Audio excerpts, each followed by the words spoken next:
15 minutes after the heavy wooden gavel slammed down and the judge finalized my divorce, I was already buckling my children into the plush leather seats of a private luxury SUV heading straight for the airport.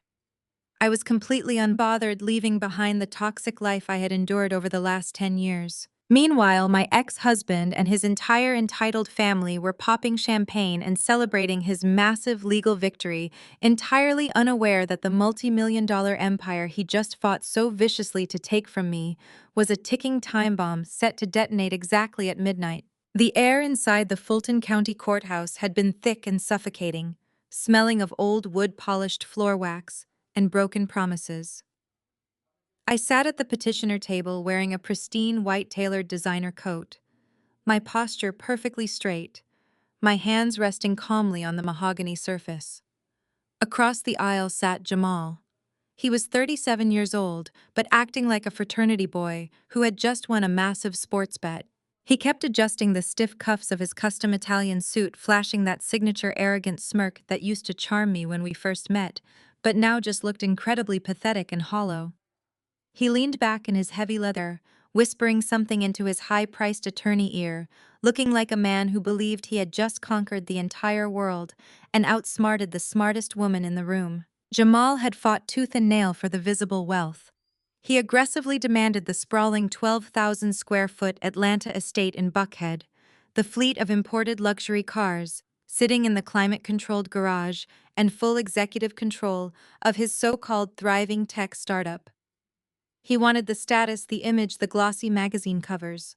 But when it came to our actual flesh and blood, when it came to our 10-year-old son Malik and our 8-year-old daughter Zuri, he surrendered full physical custody without a single moment of hesitation or regret. With a quick, careless stroke of his expensive fountain pen, he signed away his daily parental rights. He practically tossed our children to me, too eager to clear his schedule and his conscience so he could play house with Chloe. Chloe was his 26-year-old mistress, a woman who spent her days religiously curating her social media presence and obsessing over designer labels, instead of working a real job or contributing anything meaningful to society. My lawyer, a sharp woman who had seen every type of bitter divorce tactic imaginable, looked at me with a silent, desperate question in her eyes. She was waiting for me to object, wondering if I was really going to sit there and let this arrogant man walk away with the lion's share of the highly visible assets we had accumulated during our marriage. I just gave her a subtle, almost imperceptible nod and smoothly signed my name on the final dotted line. I did not shed a single tear. I did not raise my voice. I did not demand fairness. The ink was barely dry on the heavy parchment before Jamal stood up, aggressively buttoning his suit jacket and projecting the manic energy of a tech mogul who had just pulled off the ultimate corporate heist. He did not even look at me. He did not look at the custody paperwork. He did not ask how the kids were doing or when he could see them next. He just checked the heavy gold watch on his wrist, likely calculating exactly how fast he could escape this building and drive across town to the elite maternity clinic to meet Chloe for her highly anticipated ultrasound appointment. I watched him strut confidently out of the heavy double doors, leaving me alone at the table with sole custody and a stack of finalized legal documents. I calmly gathered my things, smoothed the lapels of my white coat, and walked out into the warm, oppressive Georgia afternoon air. As I marched down the wide, sweeping stone steps of the courthouse, the humid southern heat hit my face. I was ready to leave this chapter behind, but I found my path deliberately blocked. Standing at the bottom of the stairs, wrapped tightly in an expensive imported silk shawl that I had personally purchased for her birthday 2 years ago, was Jamal's mother, Beatrice. Her husband, Winston, stood slightly behind her, looking down at his phone, avoiding eye contact, while Beatrice positioned herself directly in my way, like a sentinel guarding a castle made of sand. Caleb, Jamal's younger brother, and his white wife, Sarah, stood nearby, whispering to each other and shooting me dirty looks. Sarah, a cutthroat corporate banker, had always looked down on me, thinking her banking connections made her untouchable in our social circles. She whispered a snide remark to Caleb as I approached, making sure I could see her, laughing at my expense. Beatrice had always hated me. From the very first moment Jamal brought me home to meet the family, she made it abundantly clear that I was far too ambitious, too fiercely independent, an entirely too much woman for her fragile son to handle. She wanted a submissive, quiet daughter-in-law who would host elegant garden parties, serve tea to the country club wives, and look the other way when her husband inevitably misbehaved, just like she had faithfully done for Winston all these decades. My success as the chief executive officer of a ruthless private equity firm had always been a massive threat to their fragile family ego. A real woman knows how to submit and keep her home together. Beatrice sneered, her voice dripping with generational venom and unearned superiority as I descended the final few steps. You always thought you were so much smarter than everyone else, Maya. Always working, always running that demanding firm of yours instead of tending to your husband's needs. Well, look exactly where your precious ambition got you. Do not expect a single dime from our family legacy. Jamal is taking back the wealth and the status that rightfully belongs to the bloodline. You are leaving with nothing but the clothes on your back and the children you insisted on having. I stopped just one step above her, looking down into her bitter, aging eyes. I did not raise my voice or lose my temper. I did not need to scream to assert my dominance over these petty people. I just smiled, a slow, deeply calculated smile that made her flinch and clutch her silk shawl tighter around her shoulders. Your family legacy. Beatrice, I asked, my tone light, conversational, and entirely unbothered. Is that what we are calling the exclusive country club memberships, the luxury car leases, and the massive mortgage payments I have been quietly covering out of my own pocket for the last 5 years? Enjoy the precious bloodline. I hear your new future daughter-in-law, Chloe, is going to be a wonderful addition to the family dynamic. Beatrice gasped audibly, her face flushing a deep, angry shade of red. She opened her mouth to scream something else, probably a vicious remark about how Chloe was finally going to give them the true strong male heir they so desperately wanted, but I simply stepped around her gracefully. I did not have the time or the inclination to argue on public courthouse steps with a woman whose entire identity and self-worth were desperately tied to a man's bank account. I had a much more important flight to catch. I walked away without looking back, moving toward the curb where my sleek black SUV was already idling, the engine purring quietly in the heavy afternoon heat. My private driver immediately jumped out to open the heavy door, and I slid into the cool, air-conditioned leather interior. Malik and Zuri were already sitting safely inside, playing educational games on their tablets, their backpacks stowed securely in the spacious trunk. I reached over and kissed them both gently on the forehead, breathing in the sweet, familiar scent of their hair, feeling the fierce, deeply protective maternal love that had driven every single calculated decision I had made over the last 6 grueling months of this divorce process. Are we going on our big adventure now, Mom? Zuri asked, looking up at me with big, bright, hopeful eyes that mirrored my own. Yes, baby, I said, smiling warmly as I buckled my seatbelt and settled into the plush leather seat. We are going on our adventure right now. The heavy doors closed, shutting out the noise of the city, and the SUV pulled away smoothly from the courthouse, merging seamlessly into the chaotic Atlanta traffic, heading straight for the private executive terminal at Hartsfield-Jackson International Airport. 15 minutes later, we were walking across the sunlit tarmac. The flight attendants greeted us by name and ushered us warmly into the luxurious first-class cabin of a direct flight to London. I settled into my spacious reclining seat, accepting a chilled glass of sparkling water from the attendant, and watched the sprawling Atlanta city skyline slowly disappear beneath the thick white clouds. As the massive plane reached cruising altitude, leaving the drama and the toxicity and ocean away, I pulled my personal cell phone out of my designer purse. The bright screen lit up instantly, vibrating violently in my palm with an incoming call. The caller ID flashed the frantic name of Jamal, Chief Financial Officer. I watched the screen ring for a few seconds, a genuine, highly satisfied smile spreading slowly across my face. I knew exactly why he was calling in such a panic. Jamal thought he had won the ultimate victory today. He truly believed he had outsmarted me by viciously fighting for the sprawling luxury estate and his precious, heavily publicized tech startup company. What he monumentally failed to realize, because he was too arrogant and lazy to ever actually read the complex financial audits I routinely handled for his business, was a fatal error. The glorious estate he just proudly claimed as his sole unencumbered property was secretly tied to a vicious corporate restructuring loan I had orchestrated. A massive aggressive loan with a $2 million balloon payment that was strictly due at exactly midnight tonight. A loan that was completely controlled and held by a shadowy subsidiary of my own private equity firm. I hit the red ignore button, watching the call. Drop powered off the device completely and tossed it carelessly into my leather bag. Let Jamal and his family pop their champagne and celebrate their hollow victory. By tomorrow morning, they would not even have a roof over their arrogant heads. While I was sipping a crisp glass of vintage champagne at 30,000 feet above the Atlantic Ocean, a very different kind of celebration was taking place back in Georgia. I leaned back into my reclining first-class seat and listened to the steady, calming hum of the jet engines.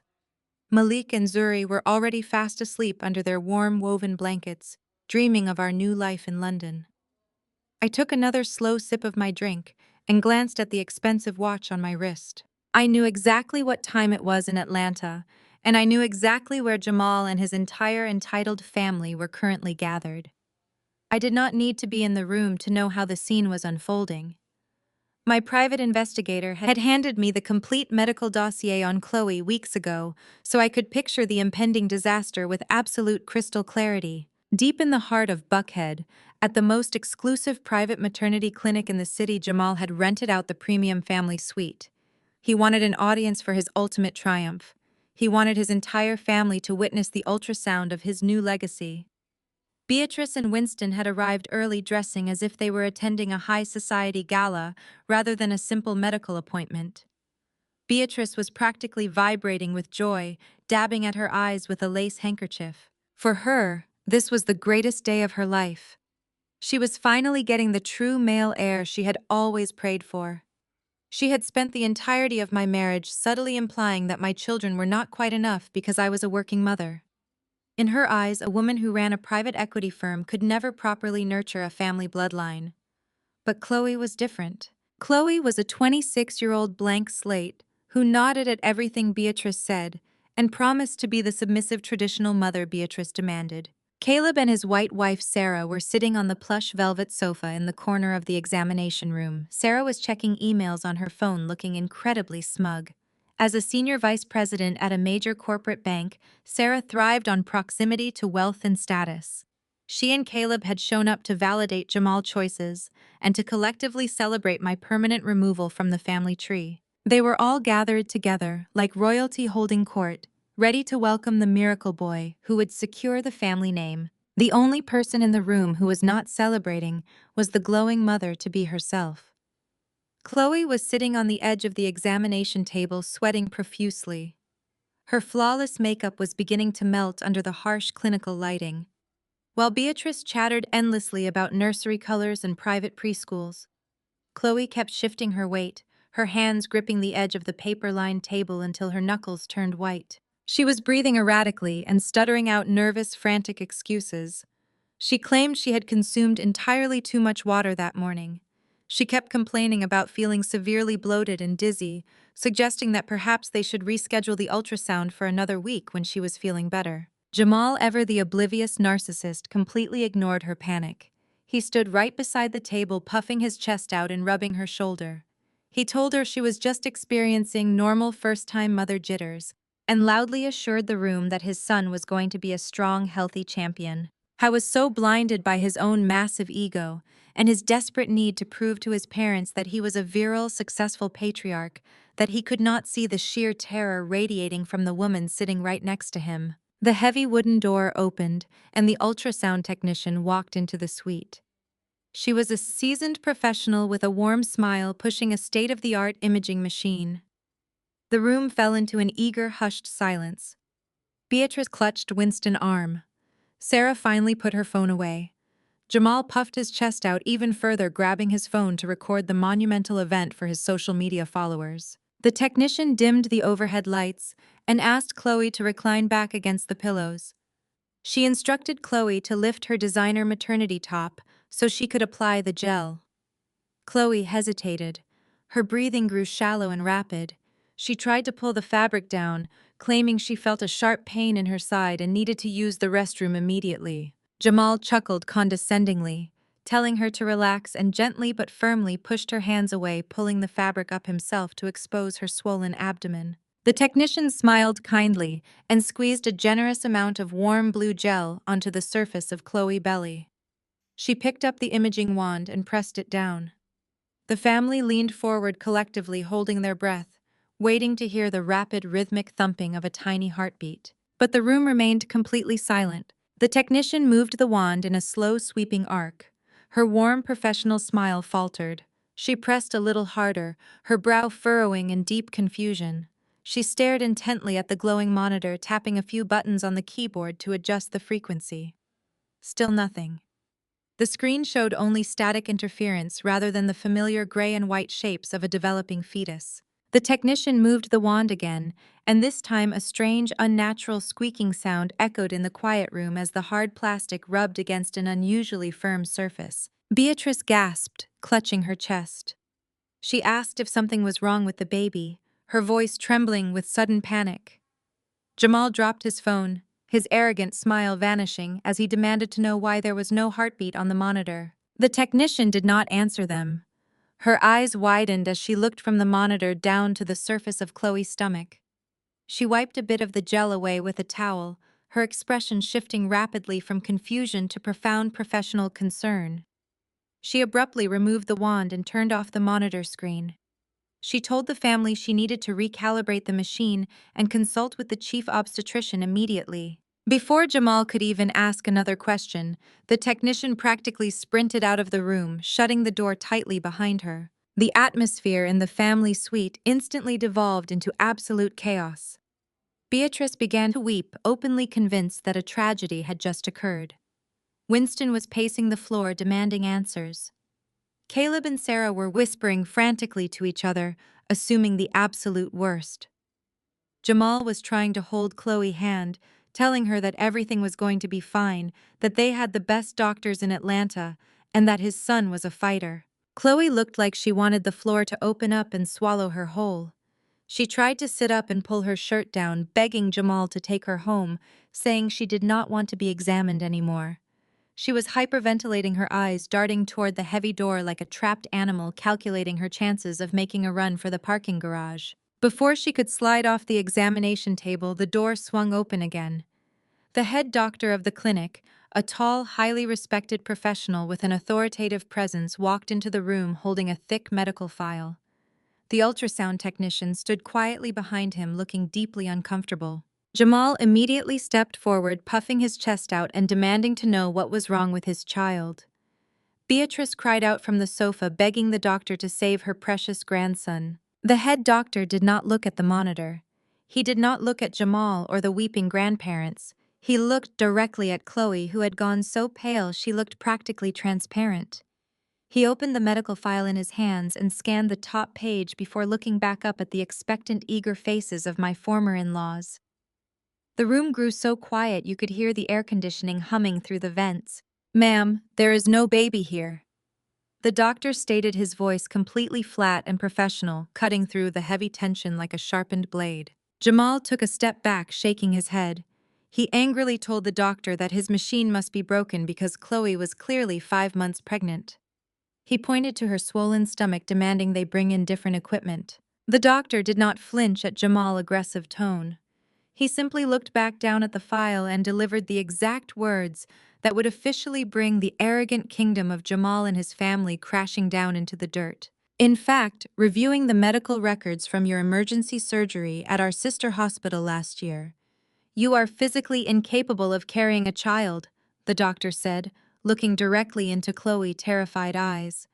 His gaze then slowly lowered to her midsection.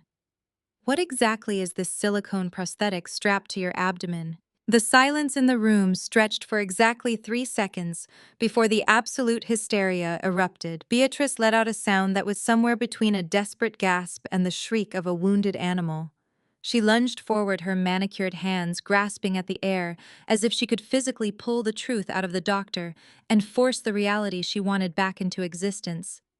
Chloe did not even try to explain herself. She knew she was completely cornered. She scrambled backward on the examination table, her paper gown tearing loudly in the quiet, sterile room. She tried to slide off the edge and make a run for the heavy wooden door, but Beatrice was significantly faster. Jamal's mother grabbed Chloe by the arm, her expensive diamond rings digging deep into the younger woman's skin. Beatrice was screaming now, demanding to know what kind of sick, twisted game Chloe was playing with their family legacy. She yelled that they had welcomed her into their home, that they had defended her against their own friends, and that she was nothing but a manipulative fraud. Winston, usually the calm and composed patriarch, stepped forward and tried to shush his wife frantically, reminding her that they were in a public clinic and that people in the hallway might hear them.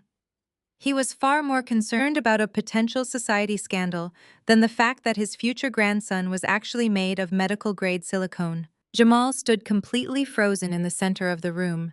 His broad chest, which had been puffed out with ultimate pride just moments before, completely caved in. His entire ego shattered right there on the pristine linoleum floor in front of his parents and his younger brother. He had paraded this woman around the most exclusive restaurants in Atlanta. He had flaunted her youth and her supposed fertility in my face to justify his infidelity. He had thrown away a solid 10-year marriage and abandoned his two beautiful children for a 26-year-old grifter wearing a fake pregnant belly she likely purchased off the internet. The sheer magnitude of his public humiliation was entirely unprecedented. Sarah and Caleb immediately backed away toward the far wall, trying to distance themselves from the explosive fallout. Sarah pulled her designer handbag tightly against her side, looking at Chloe with absolute unvarnished disgust. She whispered fiercely to Caleb that they needed to leave the premises immediately before the clinic staff called the police, or local blog reporters got wind of the scandal. Sarah had spent years cultivating a pristine corporate banking image, and she absolutely refused to let her reputation be tainted by her brother-in-law's messy, catastrophic affair. Chloe was sobbing openly now, begging Jamal to listen to her. She cried out that she loved him and that she only faked the pregnancy because she knew his mother Beatrice would never accept her otherwise. She sobbed about the immense pressure she felt to deliver a male heir to secure her spot in the family. She reached out for him, her hands shaking, but Jamal slapped her hand away violently. The deep humiliation burning in his chest quickly mutated into explosive, uncontrollable rage. He grabbed the expensive designer bag he had bought for her just last month and hurled it at her chest. He told her to get out of his sight. He screamed at her to leave the clinic and never contact him again. Chloe stumbled out of the room, weeping hysterically, leaving a trail of blue ultrasound gel on the floor as she ran down the pristine white hallway. Jamal followed her out into the bright, sweltering Atlanta sunlight, watching coldly as she stood crying on the sidewalk, waiting for a ride that was never going to come. He did not offer her a car. He did not care how she got home or where she went. He simply turned his back on her. Desperate to salvage whatever was left of his shattered pride and handle the impending public relations nightmare, Jamal knew he had to act extremely fast. He needed to assert his absolute dominance and regain control of his life. His first thought was his money. He needed to punish Chloe by cutting her off financially this very second. He marched away from his hysterical weeping mother and his stunned pacing father, heading straight for his luxury sports car, parked in the dedicated VIP spot. Sitting in the driver's seat, breathing heavily, trying to calm his racing heart, Jamal pulled out his smartphone. He needed to immediately freeze the unlimited corporate black cards he had given Chloe. He had foolishly funded her entire lavish lifestyle, her luxury apartment, her expensive dinners, and her fake maternity clothes, using his tech company operational accounts. He opened his mobile browser and confidently navigated to the master administrative portal for his business. He typed in his executive credentials, feeling a small, necessary surge of power return to his veins. He reminded himself that he was still the chief executive officer. He was still a very wealthy tech founder. He hit the login button, expecting to see his familiar dashboard of multi-million-dollar accounts and corporate assets. The screen refreshed and flashed a stark, bright red warning message: access denied. Jamal frowned deeply. He assumed his fingers had slipped in his anger, causing a simple typo.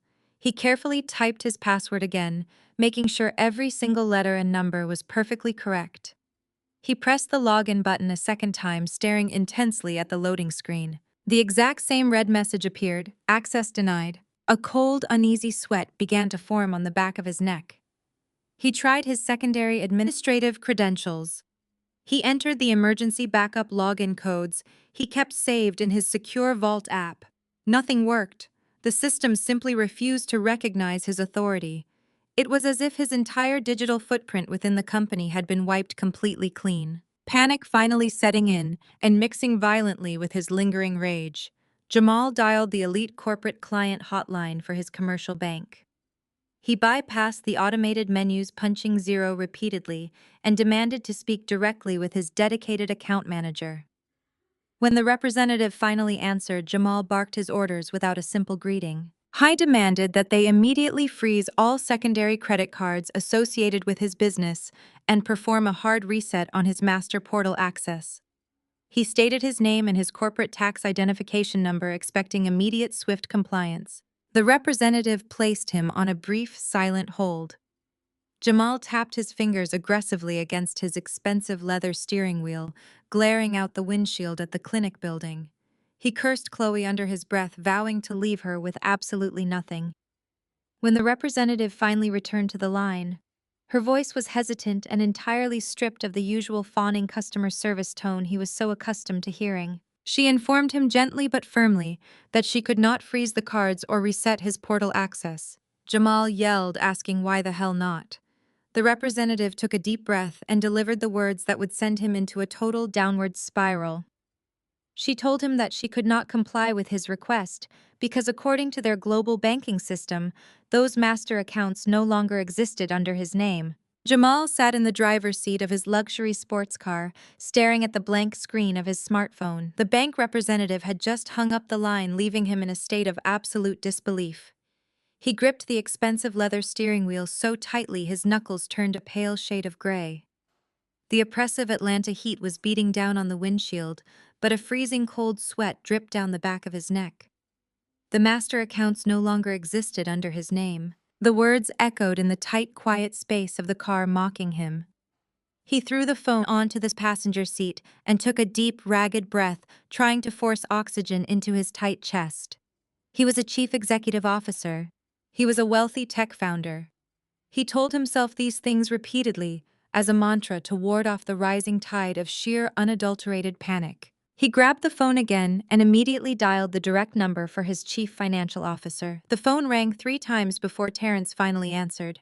Terrence usually answered the phone with a brisk professional greeting, but today his voice was shaking and breathless. Jamal did not even wait for the man to say hello. He barked into the receiver, demanding to know what the hell was wrong with the corporate banking portal. He yelled that his black cards were declining and that the main branch just told him his executive access had been completely revoked. He ordered Terrence to call the bank board of directors and fix the glitch immediately because he had a public relations disaster to handle regarding Chloe and her fake silicone pregnancy.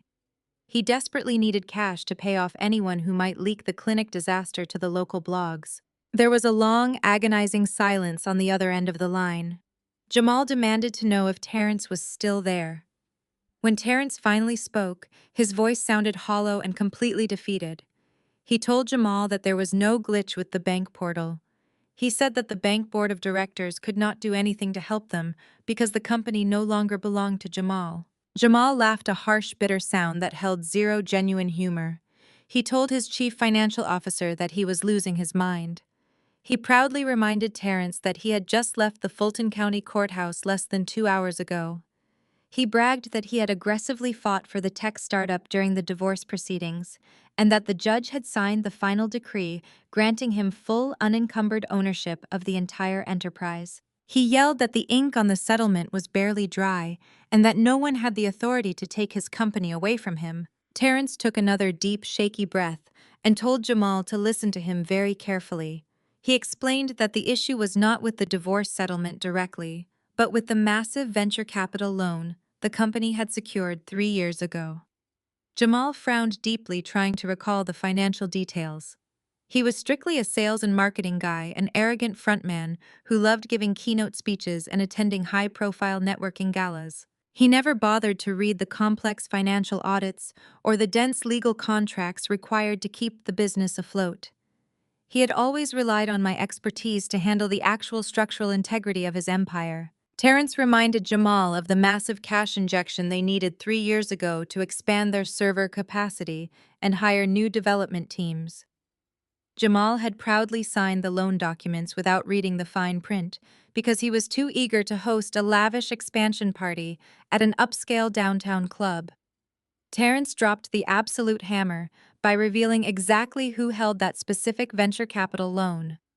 The loan was entirely managed and controlled by a shadowy subsidiary firm. A subsidiary firm that was wholly owned by my private equity conglomerate. Jamal's face went completely numb. He sat frozen in the sweltering heat of his sports car, trying to process the magnitude of what he was hearing. He stammered into the phone, demanding to know how a loan could result in him losing his entire company. He insisted that they had been making the minimum monthly payments on time, and that the subsidiary firm had no legal grounds to seize the accounts. That was when Terrence delivered the final devastating blow. He explained the intricate legal trap I had patiently set and executed with absolute precision. Through the speaker of the phone, Terrence told Jamal that the original loan documents were strictly bound by the terms of our post-nuptial agreement. The exact same post-nuptial agreement that Jamal had eagerly signed years ago to appease his elitist parents, Beatrice and Winston. They had aggressively demanded the paperwork to protect his future wealth from my supposedly greedy hands. But I had utilized my own high-powered legal team to draft the actual contract. I had quietly embedded a very standard yet highly aggressive morality and asset separation clause into the deepest layers of the loan agreement, linking the corporate debt directly to his marital fidelity. The terms of the clause were incredibly simple and financially lethal. If Jamal committed documented adultery, he automatically and immediately defaulted on the primary terms of the venture capital loan, waiving all rights to a cure period or renegotiation. Jamal stared blankly at the dashboard of his car, his mind reeling as the absolute brilliance of the trap finally dawned on him. He had proudly paraded Chloe around Atlanta for the last 6 months, showing her off to his friends and family. He had bought her expensive jewelry, signed a luxury apartment lease in her name, and posted photos of their lavish dinners online for the world to see. He had willfully provided me with an undeniable mountain of documented adultery. He had handed me the exact legal ammunition I needed on a silver platter because his massive ego convinced him he was entirely untouchable. Terrence explained the brutal sequence of events that had occurred while Jamal was busy celebrating his victory on the courthouse steps. Because the divorce decree officially confirmed his marital misconduct, the default status of the loan was immediately activated without any required warning. Exactly 30 seconds after the judge banged the heavy wooden gavel finalizing the divorce, my legal team triggered the asset separation clause. I had the supreme legal right to seize everything to cover the defaulted debt. While Jamal was arrogantly smiling and adjusting his custom suit, my financial operatives aggressively drained every single dollar from the operational accounts. But I did not just stop at the liquid capital. I executed a full hostile takeover of the corporate infrastructure.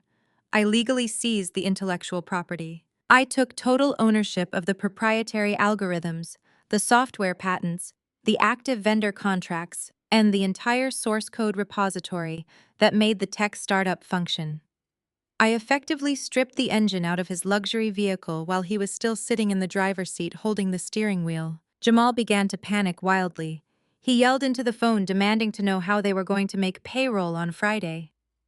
He screamed that he needed to pay the server hosting fees, or the entire platform would go offline, and their clients would sue them into absolute oblivion.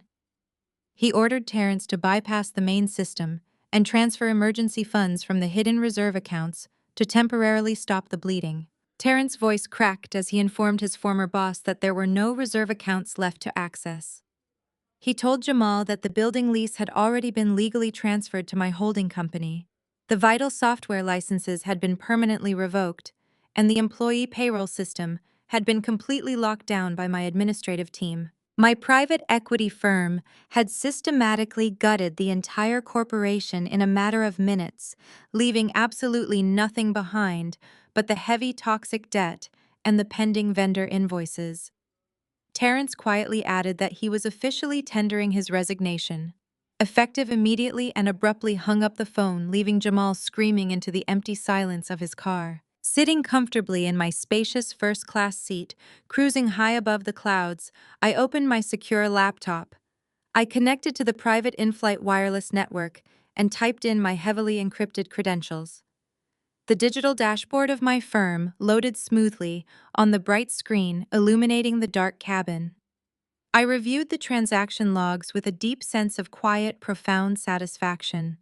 The asset transfers were fully complete. The banking locks were actively engaged. Everything had executed flawlessly, just as I had designed it over the months of putting up with his disrespect. Jamal thought he won the company in the divorce. He actually won a hollow bankrupt shell, carrying $15 million in toxic liabilities. The real money is sitting in a secure London account with my name on it. While Jamal was having a complete and total mental breakdown in the sweltering heat of his luxury sports car, his mother Beatrice was already executing her next desperate maneuver. She absolutely refused to be humiliated, and she certainly refused to accept defeat from a woman she had always deemed vastly inferior. Beatrice immediately summoned the entire family to their exclusive country club in Buckhead for an emergency war council. The country club was a pristine, sprawling estate where old Atlanta money gathered to drink expensive cocktails and gossip about anyone who did not fit their rigid social standards. Beatrice and Winston sat at their usual reserved table, overlooking the meticulously manicured 18th hole. They sipped their iced teas in tense silence, waiting for their sons to arrive, and explain the absolute disaster that had just unfolded at the maternity clinic. Jamal stumbled into the opulent dining room a short time later, looking like a man who had just survived a horrific catastrophe. His custom-tailored suit was wrinkled and he was sweating profusely. He dropped heavily into an oak chair and confessed everything to his parents. His voice shook as he explained that his tech company was completely gone. He told them that the operational accounts had been aggressively drained and that I had legally seized his entire corporate empire in the blink of an eye. He admitted that the divorce decree he had signed so proudly just hours ago contained a fatal legal trap that stripped him of all his wealth the moment he admitted to his infidelity. Beatrice did not offer her eldest son a shoulder to cry on. She did not comfort him or tell him that they would figure it out together. Instead, her face twisted with a vicious, arrogant rage. She slammed her hand down on the crisp white linen tablecloth, causing the fine crystal glasses to rattle. She loudly declared that no one steals from their family legacy and gets away with it. In her mind, I was not a brilliant private equity chief executive officer who had rightfully reclaimed her own investments. To Beatrice, I was nothing more than a glorified accountant who had maliciously embezzled corporate funds out of bitter spite. She was utterly incapable of admitting that I was simply a far superior business strategist who had systematically outplayed her entire arrogant family. Desperate to regain control, Beatrice turned her sharp attention to her younger son Caleb and his wife Sarah. They had followed Jamal to the country club, eager to witness the fallout. Sarah was exactly the kind of woman Beatrice respected and adored. Sarah was a white woman who came from old generational wealth, and more importantly, she was a highly ruthless senior vice president at a massive international corporate bank. Sarah loved her prestigious title, and she thoroughly enjoyed using her immense corporate privilege to crush anyone who dared to cross her in laws. She had a long, nasty history of leveraging her high-level global banking connections to bully local competitors and secure unfair financial advantages for the family business. Beatrice knew exactly how to weaponize her daughter-in-law, and Sarah was always eager to prove her loyalty to the family hierarchy. Beatrice leaned across the wide dining table, her eyes flashing with vindictive determination. She demanded that Sarah use her elite banking authority to track down my money immediately. Beatrice spun a wild, dramatic narrative claiming that I had committed international corporate embezzlement and fled the country with stolen assets that rightfully belonged to Jamal. She begged Sarah to freeze my London accounts and ruin me financially, ensuring that I would be forced to return to Atlanta and beg for their mercy. Beatrice painted me as a criminal mastermind who needed to be stopped by any means necessary, and she knew Sarah had the digital power to make that happen. Sarah did not even hesitate for a single second. She thrived on this kind of toxic corporate power trip. The opportunity to play the white knight and single-handedly destroy the woman who had just humiliated the family was too tempting for her to pass up. She gave Beatrice a slow, highly smug smile and confidently reached into her oversized designer tote bag. She pulled out her sleek, heavily encrypted corporate laptop and set it right down on the dining table, pushing aside her silver cutlery and her water glass. Sarah looked around the table at her panicked in-laws and arrogantly promised them that she would have my overseas accounts completely frozen and my name officially flagged by Interpol for international fraud before the country club waiters even brought out their afternoon appetizers. Jamal sat across the table watching her with desperate, hopeful eyes. He was praying that his sister-in-law could perform a digital miracle and return his stolen millions so he could salvage his shattered pride and save his business from total collapse. He urged Sarah to hurry, explaining that his payroll was going to bounce and his investors would pull out if he did not regain access to his funds by the end of the business day. Sarah waved a dismissive hand at him, telling him to relax and let a real professional handle the situation. She opened her laptop and booted up her machine, the bright screen reflecting in her eyes. Sarah quickly logged into her highly restricted global banking network. She bypassed the standard security protocols using her senior executive administrative credentials. Her fingers flew across the keyboard with practiced precision as she navigated through the complex international financial routing systems. She was searching specifically for the overseas holding company registered under my private equity firm. She confidently explained to the table that international banking laws were strict, but her senior vice president status gave her unilateral authority to place a hard emergency freeze on any account suspected of high-level corporate fraud. She boasted that once she locked the accounts, I would not be able to access a single penny to buy so much as a cup of coffee in London. Beatrice smiled triumphantly, leaning back in her chair and taking a slow sip of her iced tea. She praised Sarah for her quick thinking and her fierce dedication to protecting the family legacy. She loudly commented that some women actually knew how to be useful to their families, unlike others who only cared about their own selfish ambitions. Caleb put his arm around his wife, looking incredibly proud of her ruthless corporate abilities. They were all collectively holding their breath, waiting for Sarah to deliver the final lethal blow that would bring my newly acquired empire crashing down around me. Sarah navigated through the final security gateway and located my portfolio. She saw the massive 8-figure balance sitting securely in the overseas account. She smirked at Jamal and loudly announced to the entire table that she had successfully located the stolen funds. She told them the exact astronomical dollar amount, making Jamal groan in absolute agony, realizing just how much wealth he had foolishly lost. Sarah confidently positioned her cursor over the Master Administrative Override button, preparing to initiate the total global asset freeze.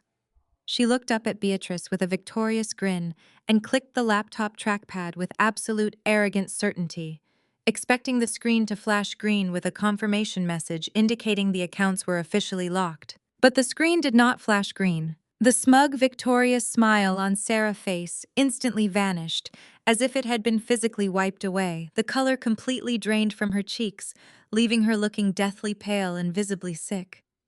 The heavy silver salad fork she had been holding casually in her left hand slipped from her trembling fingers and clattered loudly against the fine china plate. The sudden sharp noise echoed awkwardly across the quiet upscale dining room, drawing the attention of several nearby tables. Beatrice frowned deeply, her triumphant posture faltering. She leaned forward and demanded to know if the freeze was completed. She asked Sarah why she was just staring at the screen and urged her to confirm that my money was officially locked away. Sarah did not answer her mother-in-law. She sat completely frozen in her chair, staring blankly at her computer screen, her mouth opening and closing in profound shock. Her hands hovered over the keyboard, shaking uncontrollably. She tried to click the administrative override button a second time and then a third time, but the system aggressively rejected her commands, issuing a harsh error tone that beeped loudly from the laptop speakers. Jamal panicked, demanding to know what was wrong. He asked if the bank servers were down, or if I had somehow moved the money again.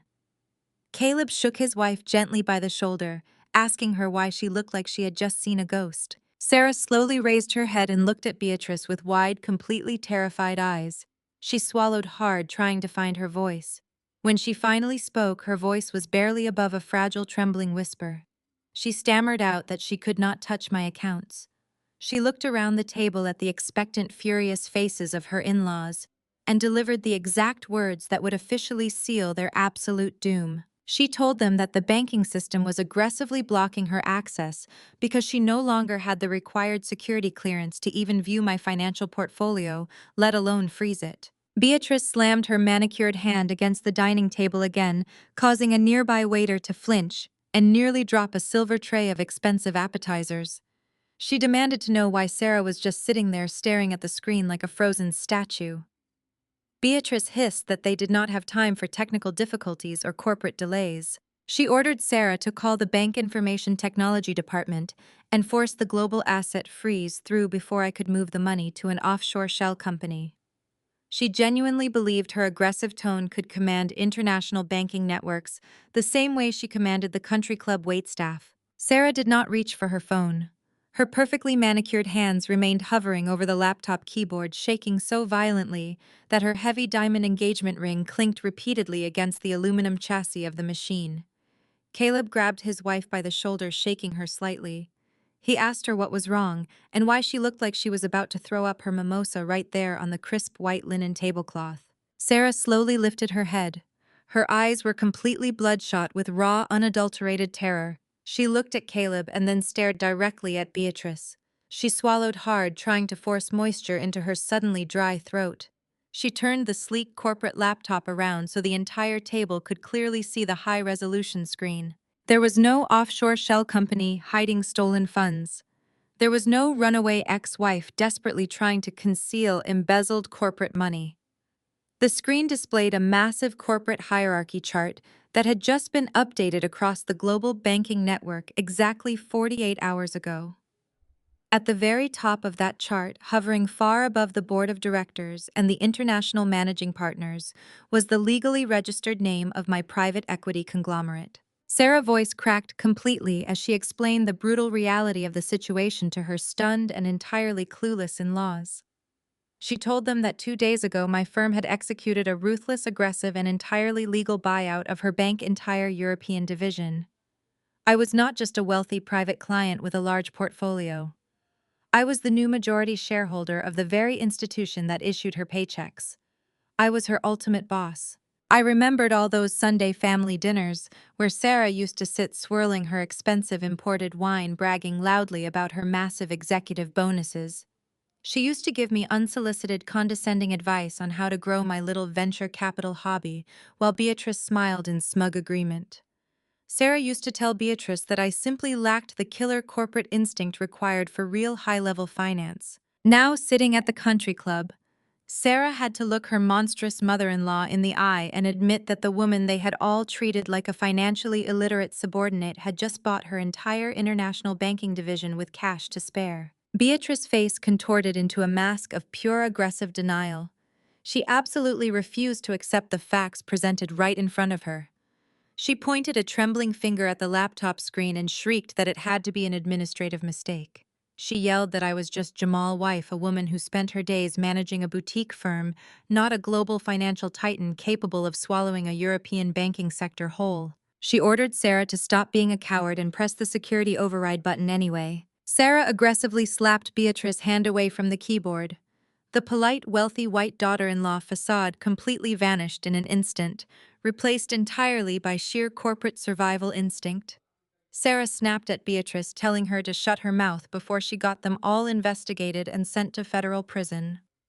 Sarah frantically explained the severe legal consequences of what Beatrice was demanding her to do. If a senior vice president attempted to place a fraudulent lock on the legitimate assets of the bank majority shareholder, the internal security matrix would instantly flag it as high-level corporate treason. Sarah looked at her horrified husband Caleb and told him that if she pushed that button, she would not just be fired from her prestigious position. The bank automated fraud division would immediately alert federal financial authorities. I would have the absolute legal authority to strip Sarah of her executive titles, seize her entire corporate pension, and bury her in aggressive civil litigation for the rest of her natural life. She turned to Jamal and told him that he was completely out of his mind if he thought she was going to risk a decade in federal lockup just to save his bankrupt tech company from his own exceptionally stupid mistakes. Jamal looked like he had been physically struck by a freight train. He slumped back in his heavy oak chair, staring at the laptop screen in utter disbelief. The magnitude of his foolishness was finally crushing the last remaining breath out of his lungs. He had left a woman who possessed enough liquid capital and strategic brilliance to buy international banks just so he could fund a fake silicone pregnancy for a 26-year-old grifter. He put his head in his hands and let out a pathetic whimpering sound that made his father Winston look away in absolute shame. While the arrogant dynasty was literally collapsing over cold appetizers in a stuffy Atlanta country club, I was experiencing a completely different reality. I was sitting comfortably on the sprawling, sun-drenched balcony of my newly acquired penthouse in Mayfair. The cool, crisp London air was a refreshing, deeply welcome change from the oppressive, humid heat of Georgia. I held a delicate porcelain cup of Earl Grey tea, watching the bustling, elegant street below from my private sanctuary. Inside the massive penthouse, my children were completely unbothered by the transatlantic chaos unfolding back home. Malik and Zuri were standing in the center of the spacious living room, laughing happily as a private bespoke tailor measured them for their new elite British prep school uniforms. The tailor was expertly pinning the rich navy blue blazers and adjusting the crisp white collars, treating my children with the utmost respect and care. There were no toxic grandparents around to critique their posture or tell them they needed to be quieter. There was no arrogant father around to ignore them in favor of his cell phone or his mistress. They were safe, protected, and surrounded by absolute, undeniable peace. This was the exact life I had been quietly securing for them behind the scenes while my ex-husband played his foolish games. I set my teacup down on the small glass patio table and opened my highly encrypted tablet. As the majority shareholder of a massive financial institution, I had access to a highly sophisticated digital security matrix that monitored every single movement involving my personal and corporate assets across the globe. I had specifically flagged my own accounts for any internal inquiries because I knew exactly how Sarah operated. I knew that the moment Jamal went crying to his mother, Beatrice would immediately run to her favorite daughter-in-law for a quick corporate bailout. My tablet vibrated softly against the glass table. A bright red notification banner slid across the high-definition screen. The automated security protocol was alerting me to a direct localized inquiry on my primary European holding accounts. The system successfully identified the exact origin of the inquiry, displaying the specific employee identification number, the geographic location, and the Internet protocol address of the machine making the request. It was Sarah, logged in directly from the Buckhead Country Club wireless network. She had actually tried to look at my money. She had foolishly opened my portfolio, thinking she still had the privilege and the authority to gaze upon my wealth without consequence. She was probably sitting there right now, staring at the astronomical balances, and realizing that her entire career, her reputation, and her future rested entirely in the palm of my hand. I did not feel angry. I did not feel threatened or betrayed. I simply felt the quiet, cold satisfaction of a grandmaster chess player who had just watched her opponent walk blindly into an inescapable checkmate. Sarah had spent years leveraging her banking titles to make me feel small and insignificant.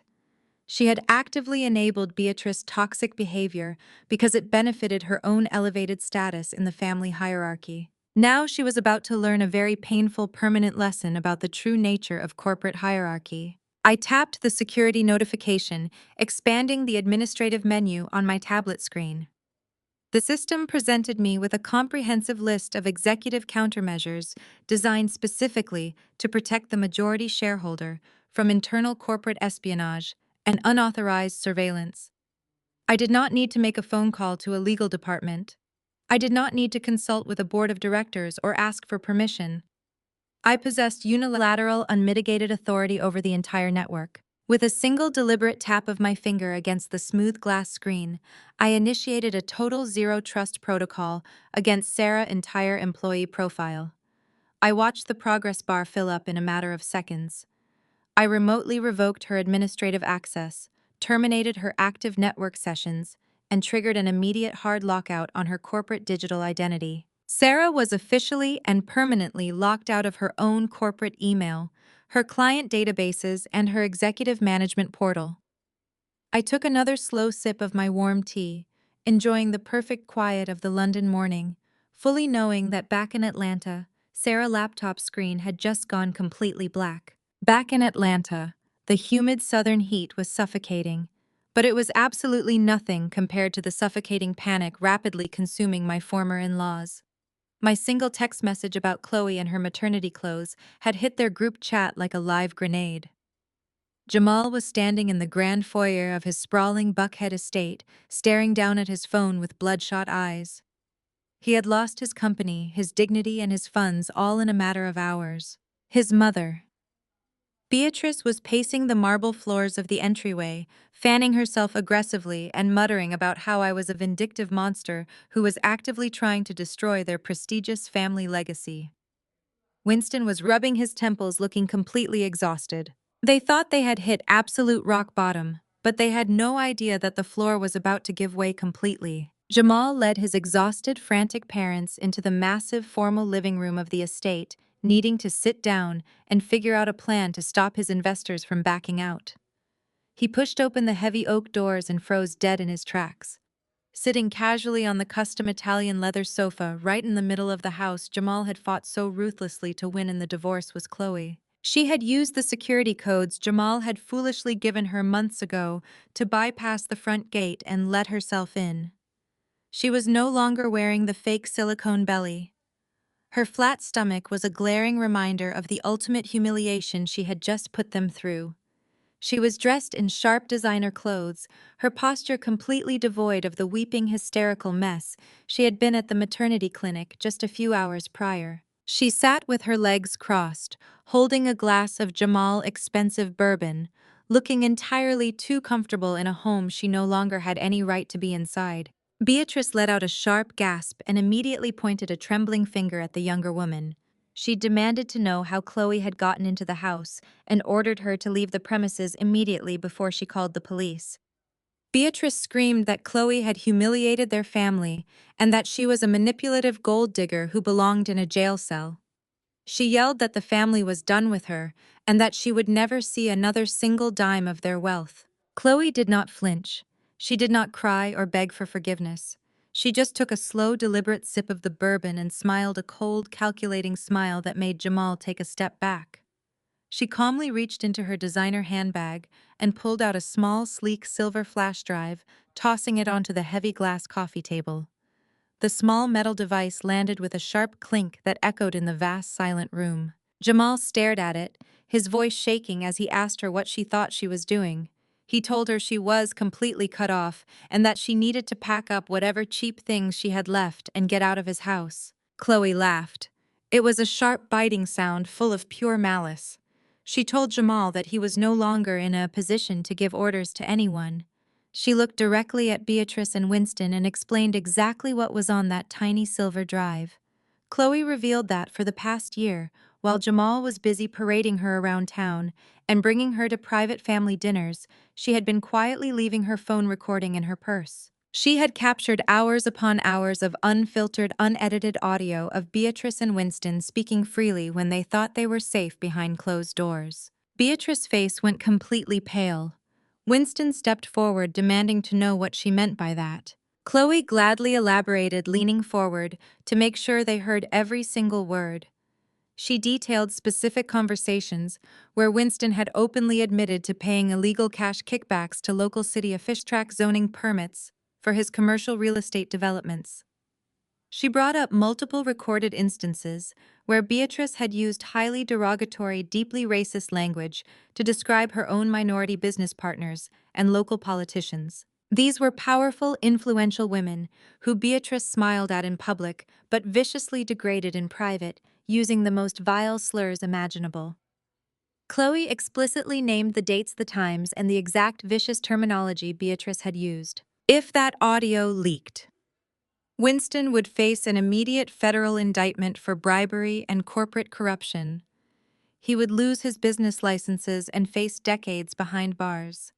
Beatrice would face complete and total social annihilation.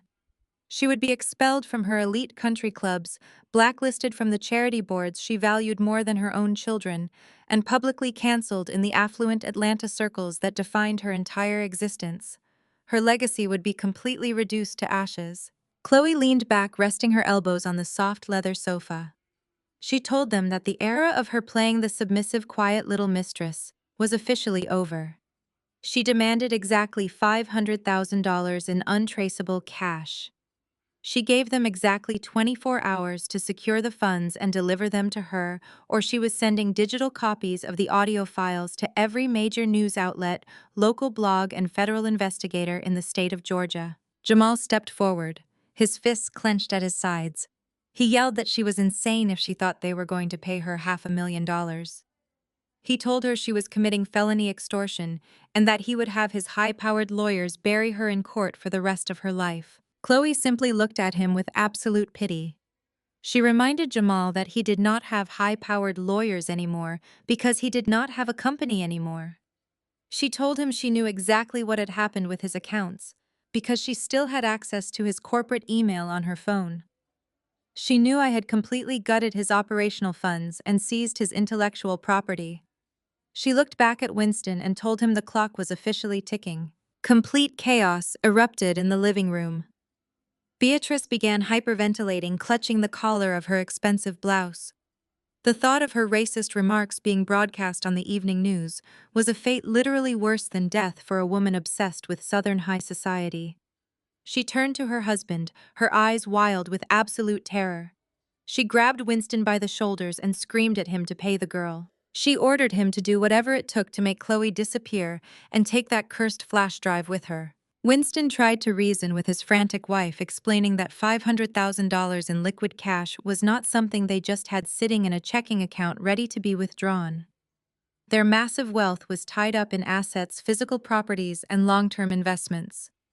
Beatrice did not care about the logistics. She shrieked at him to take out a second mortgage on their own private residence. She told him to leverage their retirement accounts, to drain their stock portfolios, to do absolutely anything to stop the audio from leaking to the press. She reminded Winston that if the authorities heard the recordings about the city kickbacks, he would be spending his golden years in a federal penitentiary. Jamal stood frozen, utterly useless.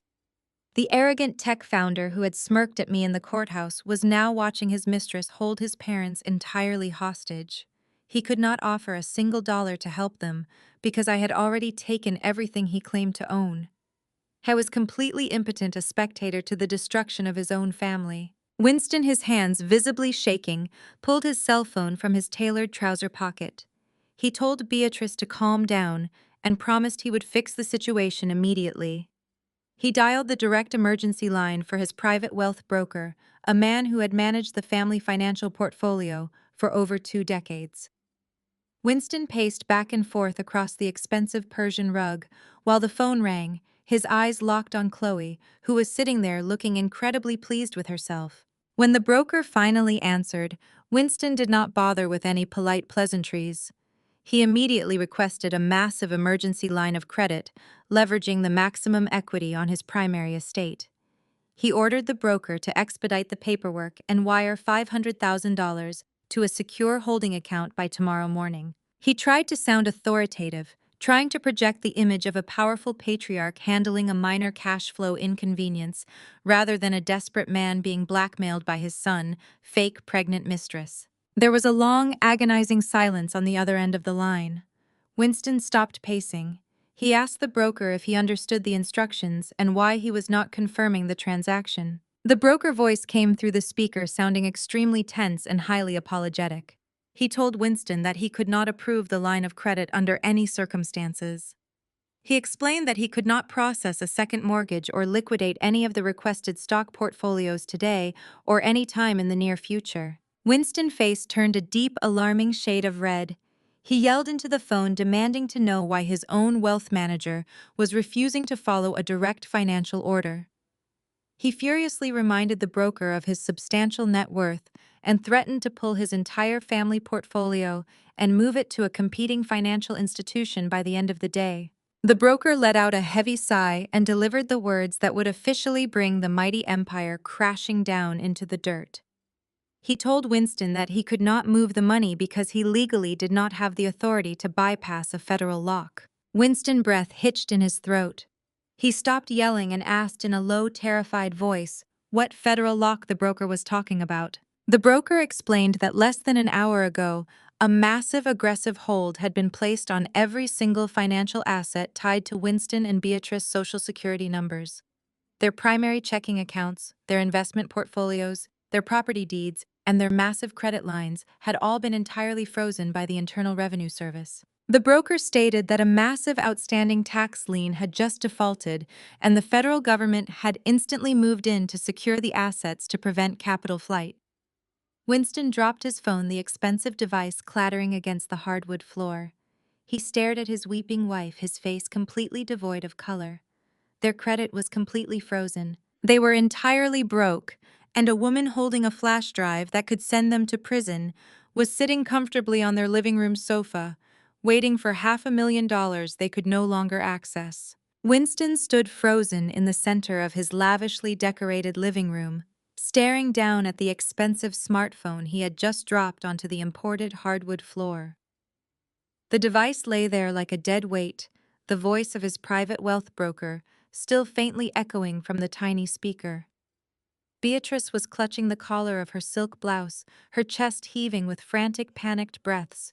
She demanded to know what the broker meant by a federal lock. She shrieked at her husband to pick up the phone and order the bank to release their money immediately so they could pay off Jamal's fake pregnant mistress and save their precious social standing. Winston slowly bent down and retrieved the phone with trembling fingers. His usually authoritative voice was entirely gone, replaced by a weak, breathy rasp. He put the phone back to his ear and asked the broker to explain exactly what was happening. He insisted there had to be some sort of catastrophic administrative error. He reminded the broker that he was a highly respected commercial real estate developer in Atlanta and that he always paid his corporate taxes on time. The broker let out a heavy, exhausted sigh. He told Winston that there was no administrative error and that this situation had absolutely nothing to do with his current commercial real estate filings. The broker explained that the aggressive freeze came directly from the federal government regarding a massive, unresolved personal tax lien dating back exactly 7 years. Winston's face turned a sickening shade of ash gray. He stumbled backward and sank heavily into a velvet armchair, completely ignoring the fact that Chloe was sitting just a few feet away, watching his entire world implode with a highly amused smile on her face. 7 years ago, Winston had engaged in some highly illegal, exceptionally arrogant financial maneuvering. He had hidden a vast amount of his personal wealth in unverified offshore accounts and filed fraudulent business deductions to avoid paying his fair share of federal taxes. The government had inevitably caught him.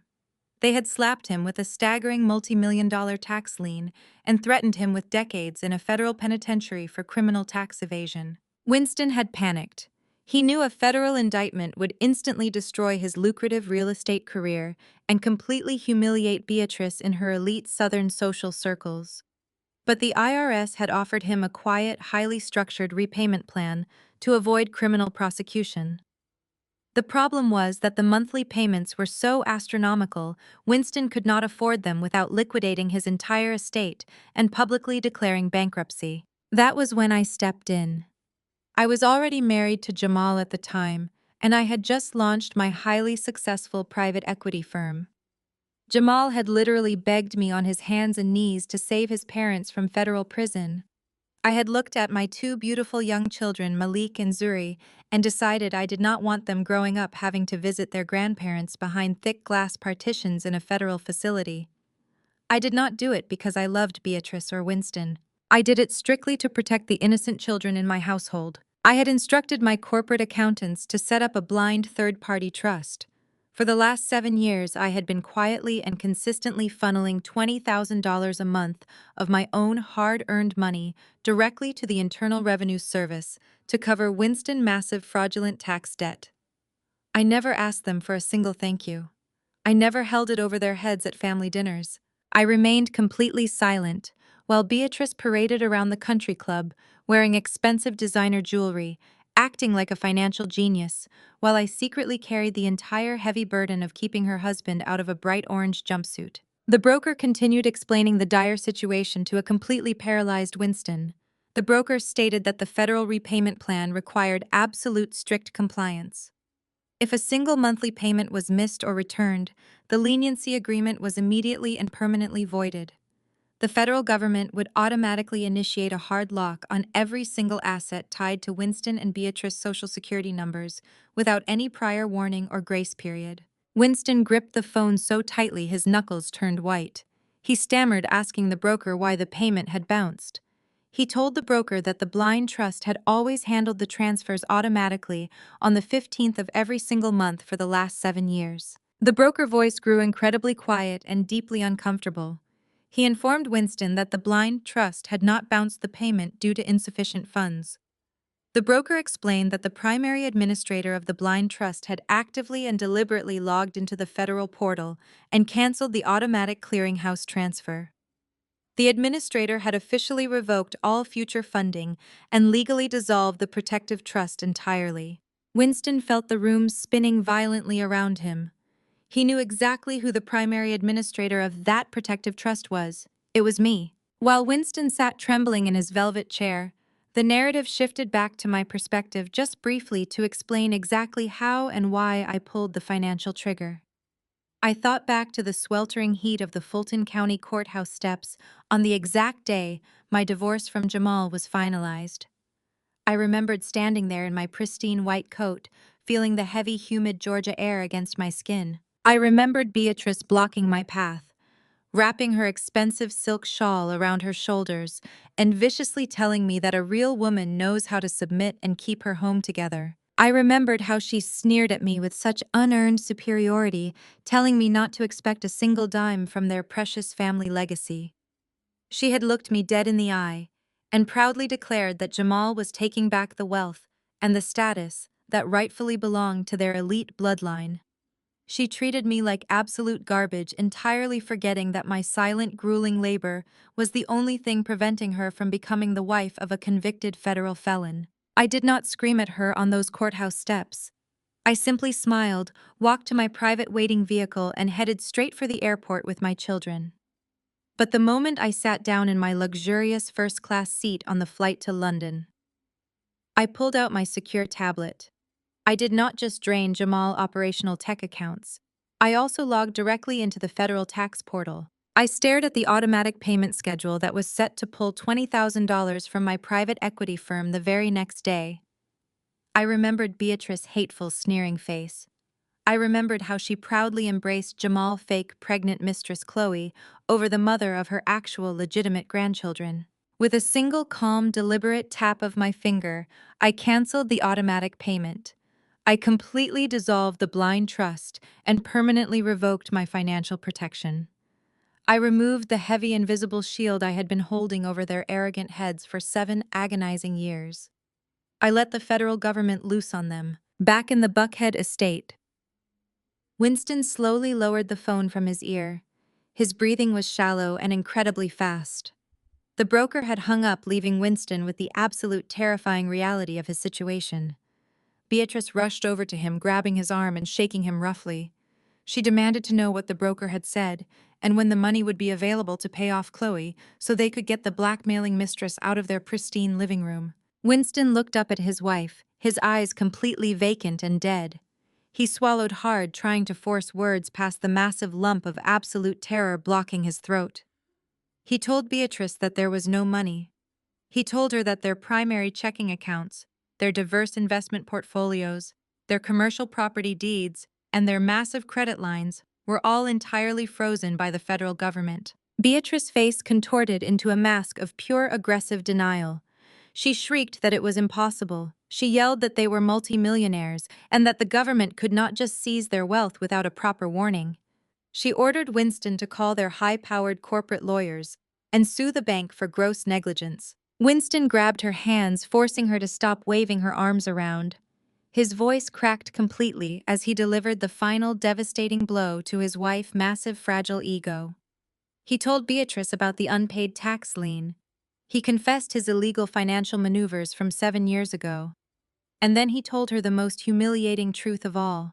I explained that Maya, the woman Beatrice had openly despised and constantly degraded, was the only reason they had been living in this sprawling mansion instead of a federal prison cell. He told his weeping, horrified wife that Maya had been secretly paying $20,000 a month to keep the government away.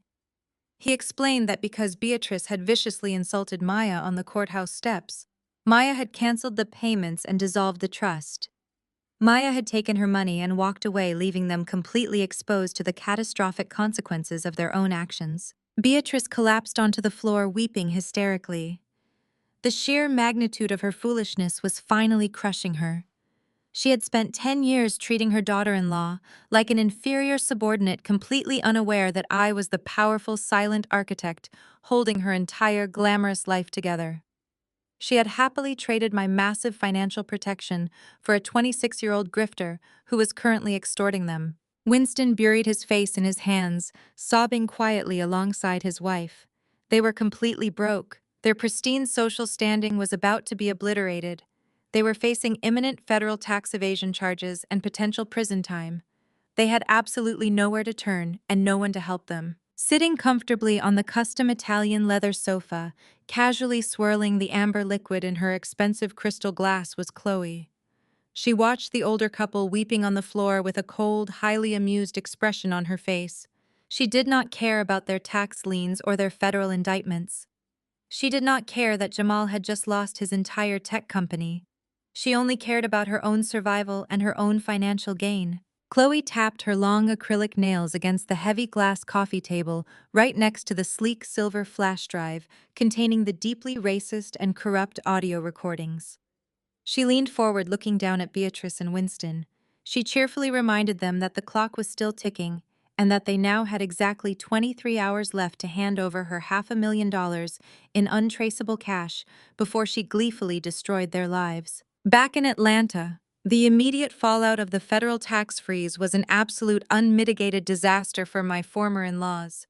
With every single one of Winston and Beatrice's checking accounts, savings portfolios, and commercial credit lines completely locked down by the Internal Revenue Service, they had absolutely no way to pay off Chloe. The smug 26-year-old mistress sitting on their custom leather sofa realized very quickly that she was not going to get her $500,000 in untraceable cash. Realizing that the wealthy family she had aggressively attached herself to was now functionally bankrupt, Chloe simply stood up, grabbed her designer handbag, and marched right out the front door. She did not even bother to say goodbye to Jamal. She just walked out, leaving them entirely alone with their impending federal indictments and their completely shattered social standing. Pushed to the absolute brink of total financial and social annihilation, Jamal and his parents refused to accept that their glamorous dynasty was officially over. In their deeply arrogant and highly delusional minds, they firmly believed that I was simply throwing a massive temper tantrum. They convinced themselves that if they could just get me in the same room, they could easily bully and shame me into reversing the asset seizures and unlocking their stolen wealth. But they had a massive logistical problem. They had absolutely zero liquid cash to purchase international plane tickets to London to confront me. Desperation breeds humiliation, and Beatrice was forced to swallow her immense pride and beg her white daughter-in-law Sarah for a bailout. Sarah was already in a state of sheer panic after realizing I had completely locked her out of her own global corporate banking portal. Sarah knew her high-level executive career was hanging by a very thin thread, and she foolishly believed that if she helped the family confront me, she could somehow intimidate me into restoring her administrative access. Sarah desperately scraped together her last remaining corporate credit card miles to book 4 last-minute emergency tickets to the United Kingdom. Because the tickets were booked on miles at the 11th hour, there were no first-class suites available. Beatrice, a woman who proudly boasted that she had not flown commercial in 30 years, was aggressively shoved into a cramped middle seat in basic economy, right near the lavatories. Winston sat silently beside her, completely broken by his looming tax evasion charges. Jamal spent the entire miserable 9-hour flight drinking tiny bottles of cheap liquor, stewing in his own bitter, toxic rage. They crossed the Atlantic Ocean fueled entirely by the arrogant delusion that they still held some kind of authority over my life. They truly thought they could just show up publicly, shame me, and demand their money back. 48 hours later, I was experiencing a completely different reality. I was standing in the grand gilded ballroom of a historic luxury hotel in the heart of Kensington. I was hosting an exclusive high-end charity gala to benefit minority women entrepreneurs in the global technology sector. The atmosphere was breathtakingly sophisticated and perfectly controlled. Crystal chandeliers cast a warm golden glow over the impeccably dressed guests. Waiters in crisp white jackets circulated with silver trays of expensive champagne and delicate hors d'oeuvres. I was wearing a custom-tailored emerald green silk evening gown that draped perfectly against my skin. I stood near the grand marble staircase holding court in a room full of European venture capitalists, tech innovators, and highly influential philanthropists. I was entirely in my element, successfully raising millions of dollars for a cause I actually believed in and securing my reputation as a powerful, formidable force in the international financial community. I was mid-conversation with a prominent British investor when the heavy brass doors of the hotel lobby suddenly burst open. The disruption was immediate and incredibly jarring against the refined elegance of the gala. I looked over the rim of my crystal water glass and spotted them instantly. Beatrice marched past the bewildered velvet-suited valet attendants, physically dragging Winston, Jamal, and Sarah behind her like a chaotic, embarrassing storm cloud. The visual contrast between my pristine reality and their desperate situation was almost comical. Beatrice was wearing a desperately outdated Chanel suit from 3 seasons ago, heavily wrinkled and stained from her miserable, cramped economy flight. Her usually perfect hair was unkempt and frizzy from the London humidity. Her face was flushed a deep, angry red, projecting a manic, aggressive energy that made several high society guests step out of her way in sheer alarm. Jamal looked completely exhausted. The polished, arrogant tech mogul facade he had worn so proudly at the courthouse was entirely stripped away. His suit was rumpled, his eyes were deeply bloodshot, and his posture screamed of desperate panic. Sarah was clinging tightly to her designer purse, looking around the opulent, gilded room and slowly realizing the immense magnitude of the wealth and power I was currently surrounded by. Beatrice spotted me standing near the staircase and pointed a trembling, manicured finger directly at my face. She did not care that we were in polite high society company. She did not care about the optics or the location. She marched right up to the thick velvet rope separating the main ballroom lobby from the private event space and began to scream at the absolute top of her lungs. Maya, she shrieked, her shrill voice echoing sharply off the high marble ceilings, cutting through the soft classical music playing in the background. Step outside this instant. You need to remember your place in this family right now. The entire ballroom went dead silent. The elite guests stopped talking and turned to stare at this bizarre, highly inappropriate display of aggressive American entitlement. I did not raise my voice. I did not blush, look away in shame, or shrink back from her attack. I did not revert to the submissive, quiet daughter-in-law she so desperately expected me to be. I simply stood my ground and looked at her with an expression of profound, icy indifference. "You listen to me, you bitter, vindictive woman!" Beatrice screamed violently, shaking the velvet rope. "You are actively destroying my son's beautiful legacy out of pure, unhinged jealousy, because he chose a younger, more fertile woman over you. You stole his company, and you locked my husband out of his own bank accounts. You are going to transfer every single dollar back into our names right this second before I completely ruin your reputation in front of all your fancy new friends." Beatrice genuinely believed her words held power. She thought her public temper tantrum would instantly humiliate me into absolute compliance. But she fundamentally failed to understand that the people in this room did not care about her country club gossip. They respected capital strategy and execution, and I possessed all three in massive abundance. I set my crystal water glass down on a nearby silver tray. I did not bother to verbally respond to her unhinged, hysterical demands. I simply raised my right hand and gave a small, subtle, deliberate signal to the head of my private security detail standing near the entrance. Within seconds, Four massive, highly trained security operatives wearing dark tailored suits and discreet earpieces stepped forward, moving with swift, tactical precision. They formed an immediate, impenetrable human wall around my frantic ex-in-laws.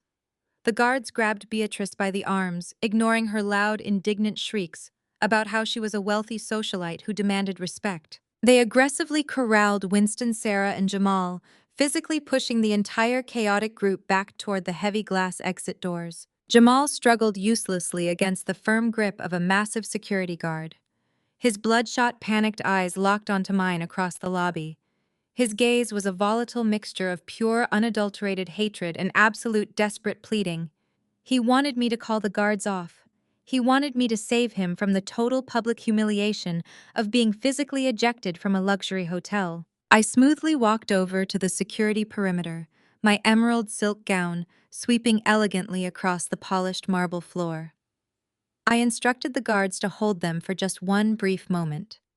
I stepped right up to the invisible line, looking directly into Jamal's terrified, sweating face. He opened his mouth, probably to demand his tech company back or beg for a financial lifeline. I did not let him speak. I leaned in close enough so only he could hear my voice over his mother, frantic, embarrassing screeching. I kept my tone incredibly light, conversational, and completely devoid of any human empathy as I delivered the exact words that would completely shatter his remaining sanity. Did you really fly 4,000 miles across the Atlantic Ocean just to miss the public foreclosure auction on your precious Atlanta estate today? Jamal stared at me with wide, terrified eyes as the reality of my whispered question finally registered in his exhausted mind. He had been so entirely consumed by his desperate, frantic need to fly across the Atlantic Ocean and publicly shame me that he completely forgot about the ticking clock on his own massive debts. He suddenly realized that while he was sitting in a cramped economy middle seat breathing in recycled airplane air, the bank back in Georgia had legally moved forward with the public foreclosure auction of his precious Buckhead estate. The luxurious house he had fought so viciously to win in our divorce settlement was officially gone sold off to the highest bidder, while he was thousands of miles away, trying to crash my charity gala. I watched the color completely drain from his face, leaving him looking physically sick. My private security guards were still firmly holding him, and his frantic parents keeping them tightly corralled near the heavy glass exit doors of the hotel lobby. Beatrice was still shrieking, demanding that I respect her authority as the matriarch of the family, but her shrill voice was beginning to crack under the immense weight of her own public humiliation. Winston looked like he was about to pass out right there on the polished marble floor. Sarah was gripping her designer purse, trying to hide her face from the wealthy international investors who were watching the scene unfold with clear disgust. I could have easily ordered my security detail to throw them all out onto the cold, damp streets of London. I could have let them wander the city with no money, no hotel reservations, and absolutely no dignity.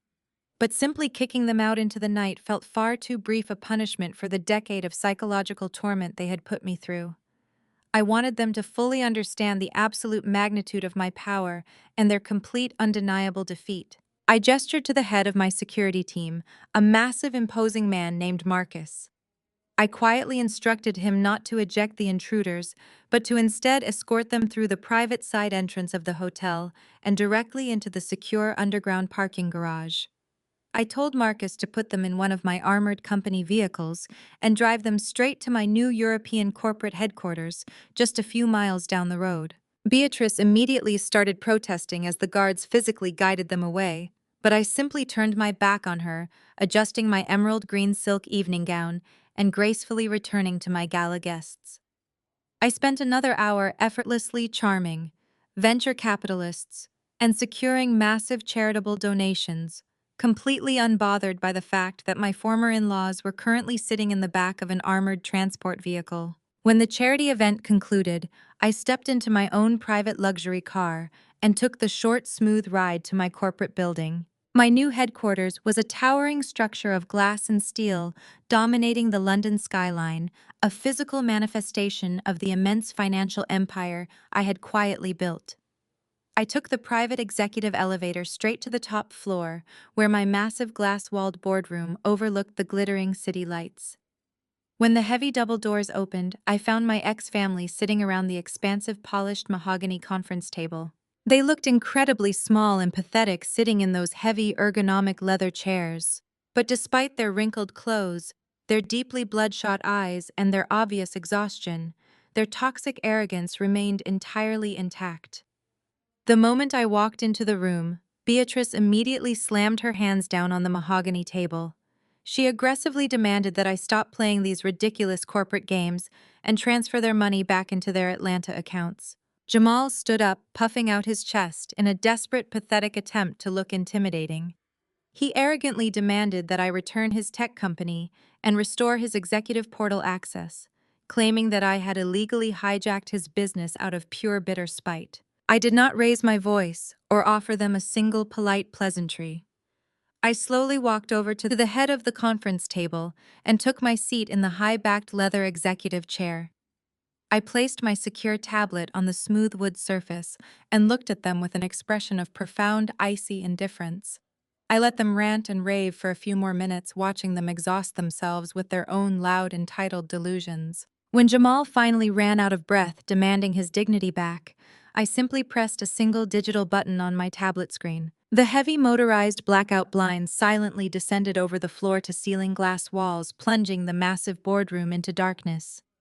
Then the primary presentation projector hummed to life, dropping down from the ceiling and casting a brilliantly sharp high-definition image against the far wall. The screen was nearly 20 feet wide, making it absolutely impossible for any of them to look away from the cold, hard facts I was about to present. "I am not going to give you back a single dime," I stated, my voice echoing clearly in the quiet room. "And I am going to show you exactly why." I tapped my screen, and a highly detailed financial audit appeared on the massive projector displaying the internal accounting records of Jamal's former tech company. I highlighted a specific series of massive unauthorized cash withdrawals dating back well over a year. I showed them exactly how Jamal had systematically and deliberately embezzled hundreds of thousands of dollars from his own operational company accounts. I swiped to the next slide, revealing the exact itemized receipts for his illicit purchases. I showed his horrified parents the $80,000 luxury sports car he had purchased for Chloe under a fake corporate vendor name. I displayed the invoices for the heavy diamond tennis bracelets, the lavish private vacations to the Caribbean, and the exorbitant monthly rent for her luxury downtown apartment. Jamal's face went completely pale.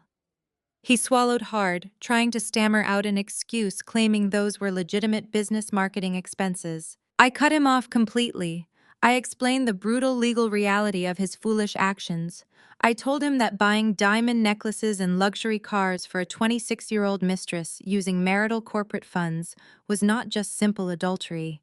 It was documented intentional financial fraud against the marital estate. I explained that his aggressive embezzlement had legally and permanently voided every single layer of protection he thought he had under our post-nuptial agreement. I did not just break his marriage vows. He broke federal corporate law and intentionally violated the venture capital loan covenants.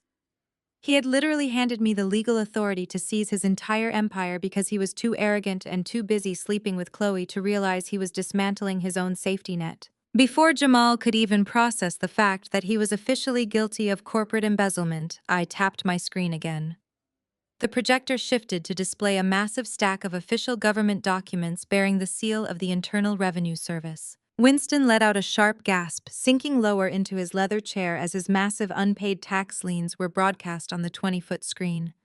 I displayed the exact total of his fraudulent tax debt, alongside the detailed records of the blind protective trust I had secretly funded for the last 7 years. Beatrice tried to speak up, trying to defend her husband and attack my character. She aggressively pointed her finger at me, calling me a subpar, unsupportive wife who only cared about hoarding money. She loudly claimed that a real woman would have stood by her family and protected their legacy instead of airing their dirty laundry in a corporate boardroom. I smiled a cold, sharp smile that instantly silenced her. I systematically dismantled every single lie she had ever told about me. I reminded her that my private equity firm had paid for her expensive country club memberships, her luxury car leases, and the very designer clothes she was currently wearing. I pointed at the screen and told her that my silent, grueling labor was the only reason her husband was not currently sitting in a federal prison cell wearing an orange jumpsuit. I told her that I was the actual architect of the glorious family legacy she boasted about to her high society friends. I explained that she had actively chosen to embrace a manipulative 26-year-old grifter wearing a silicone belly over the woman who actually funded her entire elite existence, and that choice had cost her absolutely everything. The room was suffocatingly quiet. The sheer volume of evidence projected on the wall completely destroyed their false narrative. They had nothing left to say. They could no longer pretend they were the innocent victims of a bitter ex-wife. Sarah, who had been sitting quietly at the end of the table gripping her designer purse, suddenly decided to intervene. She sat up straight, trying to summon her authoritative corporate banking persona. She looked at me with an aggressive, demanding expression, attempting to play the role of the rational peacemaker, while still heavily dripping with her usual white corporate privilege. Sarah loudly demanded that I show some basic family loyalty. She insisted that destroying Winston and Beatrice financially was taking things entirely too far.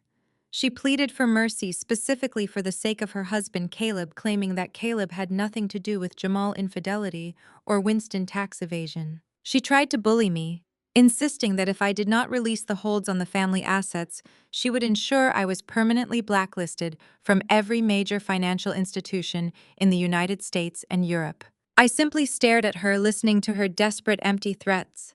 She genuinely believed her title as a senior vice president gave her the moral high ground and the authority to command me in my own building. She was completely oblivious to the massive storm currently heading straight for her own immaculate life. I did not raise my voice to argue with her. I did not need to.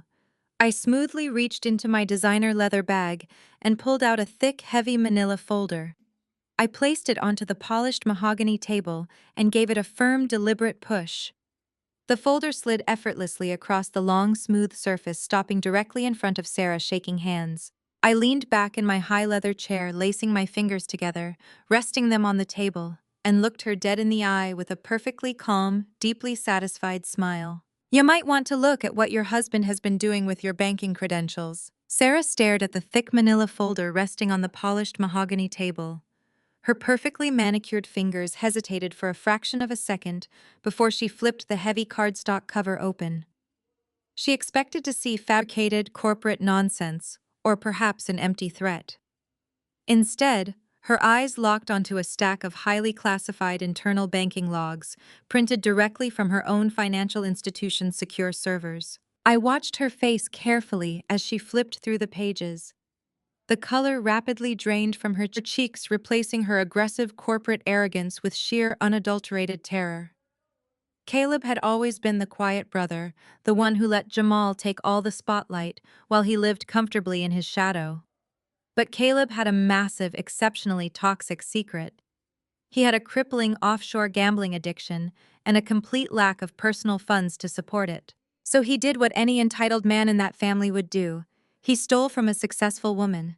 For the past 18 months, Caleb had been secretly lifting Sarah's secure executive key fobs and utilizing her high-level banking credentials while she slept.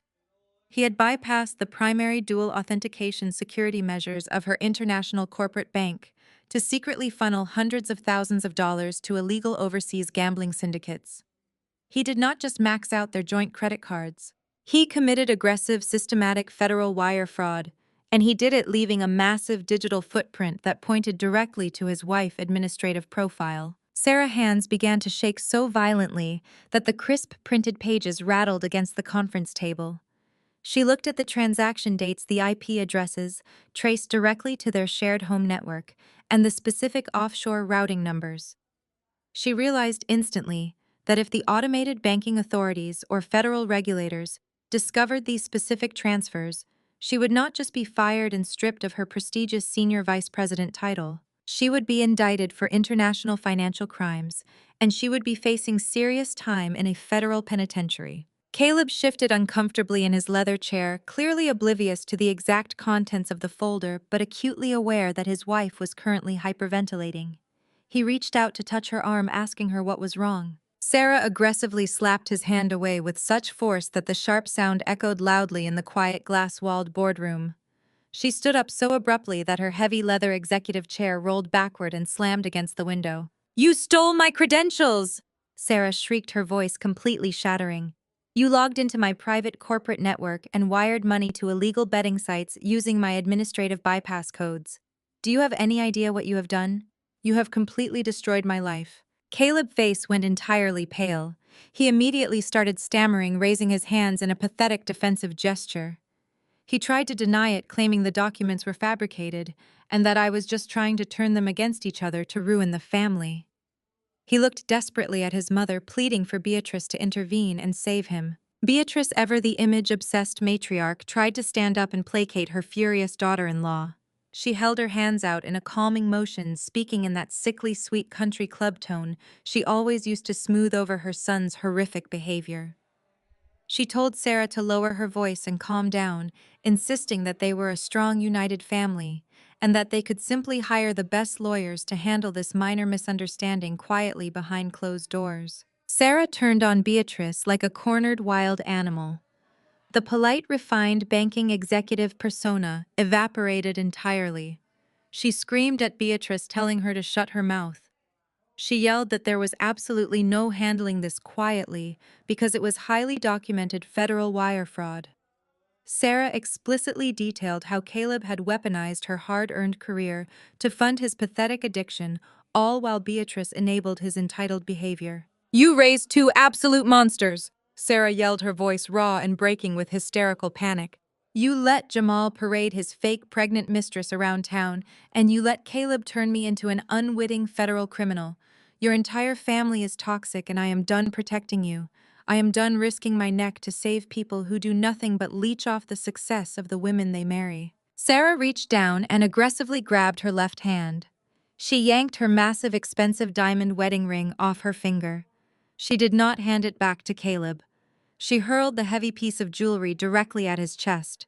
The diamond hit his suit jacket and bounced off, landing with a sharp clink on the mahogany table before rolling onto the floor. "I am calling my own legal team, and I am filing for divorce the second I walk out of this building," Sarah declared, her chest heaving as she grabbed her designer tote bag. "And if the federal authorities come knocking, Caleb, I am handing them every single one of your personal devices. You are going to prison, not me." Sarah did not wait for a single word of response. She turned on her heel and stormed out of the boardroom, the heavy double doors slamming shut behind her. The silence that followed her explosive departure was absolutely deafening. The once mighty dynasty was completely fractured beyond repair. Caleb dropped his head into his hands, pulling at his hair in total despair, knowing his marriage and his freedom were both officially over. He was a coward who had finally run out of places to hide. Winston sat frozen in his chair, staring blankly at the massive projector screen, where his own multi-million-dollar IRS tax liens were still brightly illuminated. He looked like a man who had just watched his entire existence burn to the ground. The reality that his son was also facing federal charges seemed to completely short-circuit his brain. He did not utter a single word of defense or comfort to his family. Beatrice finally broke. The proud, elitist Atlanta socialite who had sneered at me on the courthouse steps, who had boldly claimed I would never get a single dime of their precious legacy, completely collapsed. She slumped forward onto the polished mahogany table and began sobbing uncontrollably. It was not a delicate performative cry. It was deep, ugly, guttural weeping. The sheer magnitude of their collective foolishness had finally crushed the remaining breath out of her lungs. Beatrice realized right then and there that her prestigious country club life was officially over.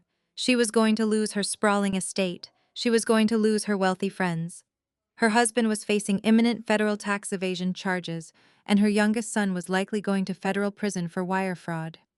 She finally understood that the incredible wealth status and pristine legacy she boasted about were entirely built on the silent, grueling labor I had provided for an entire decade. She had foolishly traded my massive financial protection for a manipulative 26-year-old mistress who was currently extorting them for $500,000.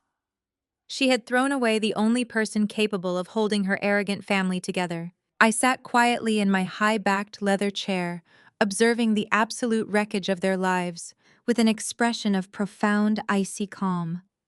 I did not feel a single ounce of pity for any of them. I had spent 10 years trying to be the supportive, loving wife and daughter-in-law. They demanded only to be treated like an inferior subordinate the moment it served their selfish needs. They were finally experiencing the harsh, brutal reality of the consequences they had created. Jamal had been completely silent during Sarah's explosive departure and his mother's sudden breakdown. He was slowly looking around the grand glass-walled boardroom, taking in the sheer devastation of his family. He looked at the financial audits still glowing brightly on the wall, proving his massive corporate embezzlement. He looked at the empty space where Sarah had just been standing. He looked at his weeping, broken parents, who had absolutely no power or money left to bail him out. His entire world was officially reduced to ashes. The massive multi-million-dollar tech startup he fought so viciously to win in the divorce was a hollow, bankrupt shell drowning in toxic debt. The sprawling Buckhead estate he thought he owned was actively being sold at a public foreclosure auction back in Georgia. His mistress had humiliated him with a silicone belly and was now blackmailing his bankrupt parents. His brother was facing prison. His reputation was entirely shattered. He had absolutely nothing left to his name. The profound, unyielding arrogance that had defined his entire existence was completely and abruptly stripped away. The man who had walked out of the courthouse feeling like a king was now realizing he was nothing but a pawn in a game he did not even know how to play. Jamal slowly stood up from his heavy leather chair. His legs looked weak, his posture entirely defeated. He took 2 shaky steps around the edge of the conference table, moving toward me. His eyes were deeply bloodshot, swimming with fresh, desperate tears. He looked up at me, the woman he had aggressively cast aside just a few short weeks ago. His knees buckled. Right there in the middle of my sleek, immaculate corporate boardroom in front of his sobbing mother and his paralyzed father, Jamal dropped heavily to his knees. The fabric of his custom Italian suit pooled awkwardly on the plush carpet. He raised his trembling hands, looking up at me with an expression of sheer absolute desperation. The man who had smirked at me with such cruel confidence at the courthouse was now completely physically shattered at my feet. He opened his mouth, his voice cracking and raw as he begged me for a second chance. Jamal remained on his knees in the exact center of my immaculate glass-walled boardroom.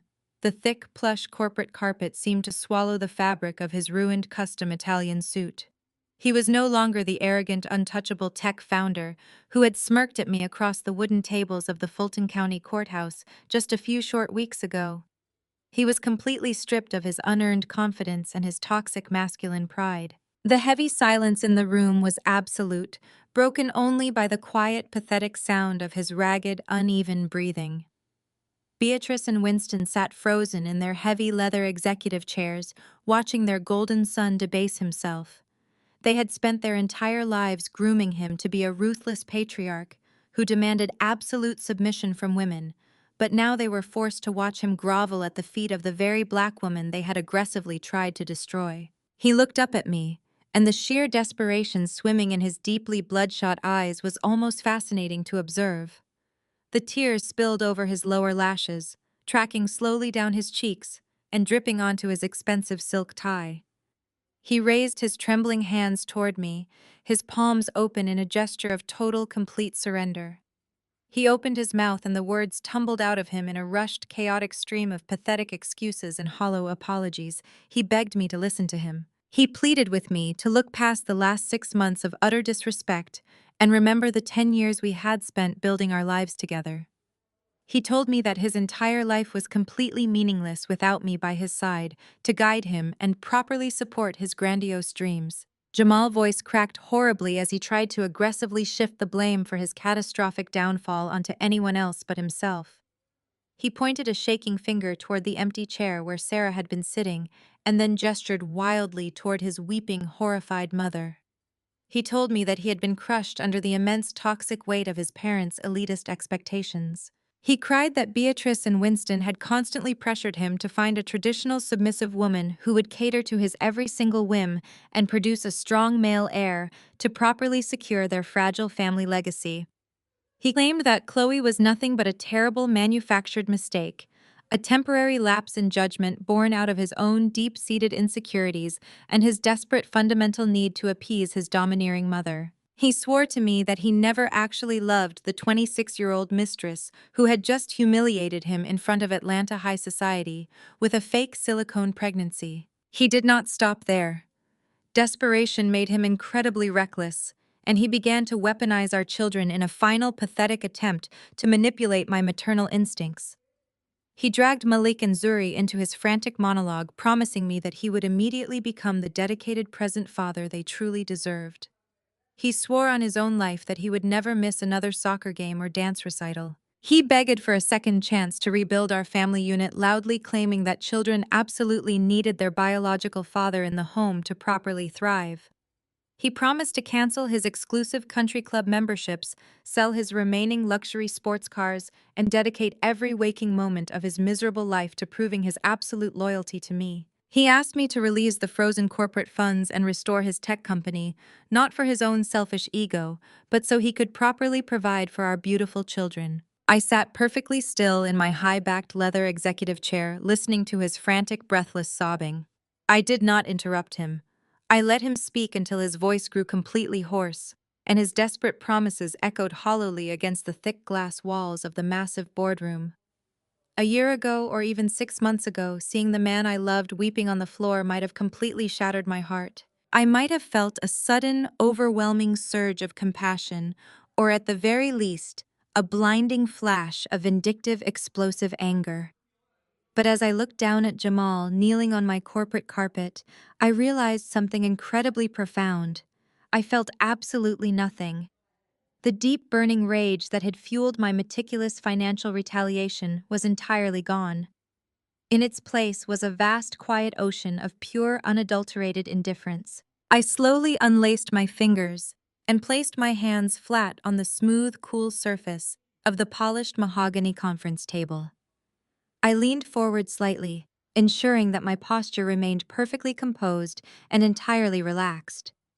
I looked directly into his red, swollen eyes, and I delivered my response with a voice so ice-cold and flawlessly calm that it made Winston physically flinch in his seat nearby. "You did not make a mistake, Jamal." I stated my words, cutting through the heavy, tense air like a perfectly sharpened scalpel. A mistake is forgetting to pay a monthly utility bill or taking a wrong turn on the interstate highway. What you did was execute a long series of highly calculated, deliberate choices. You chose to aggressively pursue a woman nearly 10 years your junior. You chose to parade her around Atlanta high society, to intentionally humiliate me in front of our professional peers. You chose to drain our marital assets to fund her luxury apartment lease and buy her diamond tennis bracelets. You chose to sign away your physical custody rights to Malik and Zuri without shedding a single solitary tear because you were entirely too busy rushing to a maternity clinic to celebrate a child that did not even exist. Jamal tried to speak to offer another pathetic, weak excuse, but I simply held up one single manicured finger. The small, subtle gesture held so much absolute, unquestionable authority that his mouth snapped shut instantly. You chose to discard your real flesh and blood children for the pathetic illusion of a submissive, traditional woman wearing a medical-grade silicone belly. I continued, my tone completely devoid of any human empathy or warmth. You desperately wanted a woman who would blindly stroke your fragile ego instead of a true equal partner who expected actual accountability. You and your parents genuinely thought you could simply throw me away like trash and keep the massive financial empire I silently built for you. You made your choice, Jamal, and I made a choice too.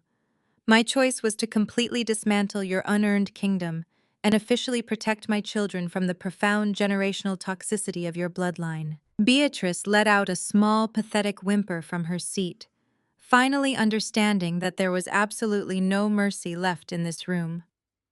The grand Southern matriarch, who had proudly told me not to expect a single dime from their legacy on the courthouse steps, was now watching her eldest son beg for his financial life and completely fail.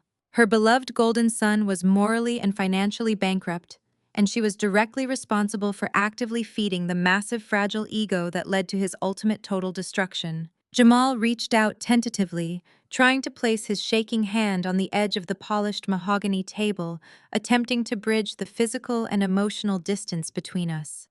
He whispered my name one final time, a desperate, pathetic plea for total salvation. I did not look at him anymore. He was no longer a person of interest to me. He was simply an unauthorized visitor taking up valuable air and space in my immaculate corporate headquarters. I smoothly reached across the wide table and pressed the silver intercom button located on the central communications console. The digital chime echoed sharply in the quiet room, connecting me directly to the primary security desk located in the main lobby of the building. Marcus, the massive, imposing head of my private security detail, answered immediately, his deep, highly professional voice filling the boardroom. Marcus, please send your primary extraction team up to the executive boardroom immediately, I instructed, keeping my tone incredibly light, conversational, and entirely professional. We have 3 unauthorized visitors who have significantly overstayed their welcome and are currently trespassing on private corporate property. Please escort them out of my building and explicitly ensure they are physically removed from the premises. If any of them attempt to return to this facility or contact any of my executive staff, you are officially authorized to have the London Metropolitan Police arrest them for aggressive criminal trespassing and corporate harassment. Jamal's eyes went wide with pure animalistic panic as the brutal reality of my final orders fully registered in his exhausted brain.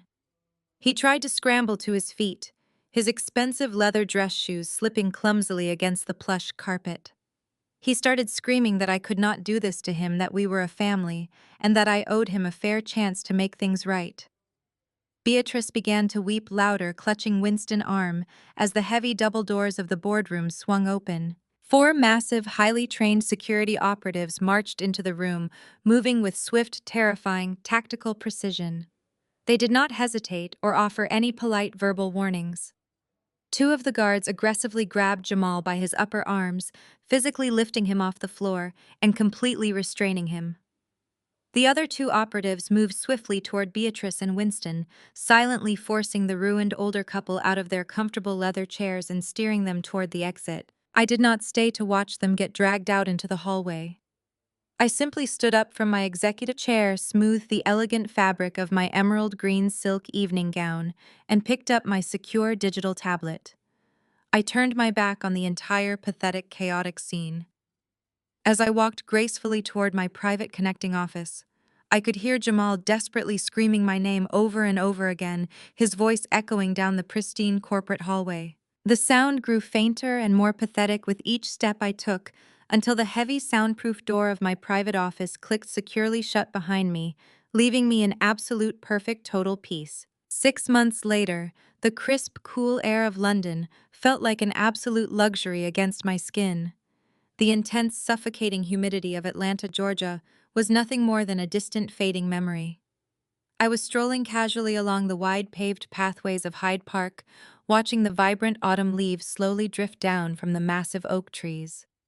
A few yards ahead of me, Malik and Zuri were laughing brightly, their voices carrying over the gentle rustle of the wind. They were wearing their sharp, tailored British prep school uniforms, looking incredibly healthy, happy, and completely unbothered. They were entirely insulated from the catastrophic toxic implosion that had completely decimated their father's side of the family. The dust across the Atlantic Ocean had finally settled, leaving absolutely nothing but scorched earth in its wake. The empire Jamal and his elitist parents had proudly boasted about was entirely reduced to ash, and I had not even needed to light the match. I simply handed the authorities the gasoline and watched the arrogant family burn their own house down. Shortly after that disastrous charity gala in Kensington, I formally handed over every single heavily encrypted audit file containing Jamal fraudulent corporate transactions directly to the federal authorities. Armed with undeniable, irrefutable proof of his massive corporate embezzlement and aggressive tax evasion, the federal prosecutors did not hesitate for a single second. Jamal was immediately indicted on multiple felony charges. The man who had strutted out of the Fulton County courthouse acting like an untouchable tech mogul was now facing over a decade in federal prison. His passport was confiscated. His remaining assets were permanently seized, and he was currently sitting under strict house arrest in a cheap rented room awaiting a criminal trial he had absolutely zero chance of winning. Chloe, the 26-year-old mistress who had publicly humiliated him with a medical-grade silicone belly, proved to be just as ruthless as she promised. When Beatrice and Winston completely failed to deliver her $500,000 in untraceable cash due to their crippling IRS lockout, Chloe did exactly what she threatened to do. She sent the unedited, highly damaging audio files to every major news network, local blog, and social media outlet in the state of Georgia. The fallout was spectacular and immediate. The citizens of Atlanta listened in sheer horror as Winston openly admitted to paying illegal cash kickbacks to city officials. They heard Beatrice using the most vile, unforgivable racist slurs to degrade her own minority business partners and local politicians. The resulting public relations nightmare was an absolute bloodbath for their precious social standing. Beatrice was immediately and permanently expelled from her elite country club.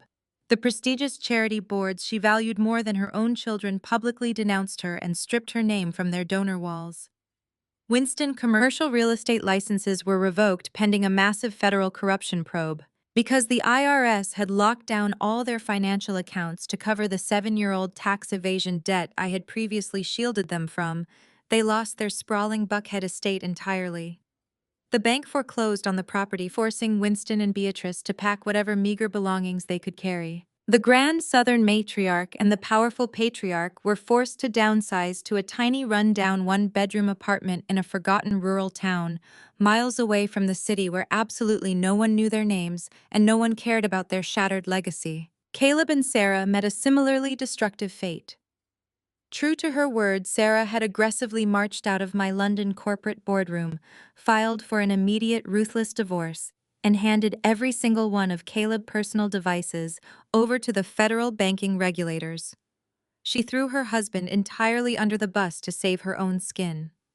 Caleb was quickly arrested for international wire fraud and was currently sitting in a federal holding facility, awaiting his own criminal trial. Their entire arrogant bloodline had been completely eradicated by their own unmitigated greed and their profound toxic entitlement. They had spent a decade treating me like a subpar, unsupportive subordinate, completely blind to the fact that my silent, grueling labor was the only structural pillar keeping their glamorous, fraudulent lives intact.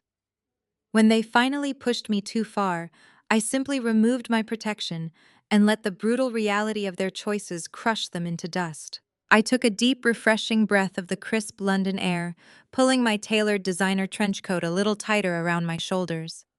My life was entirely peaceful now.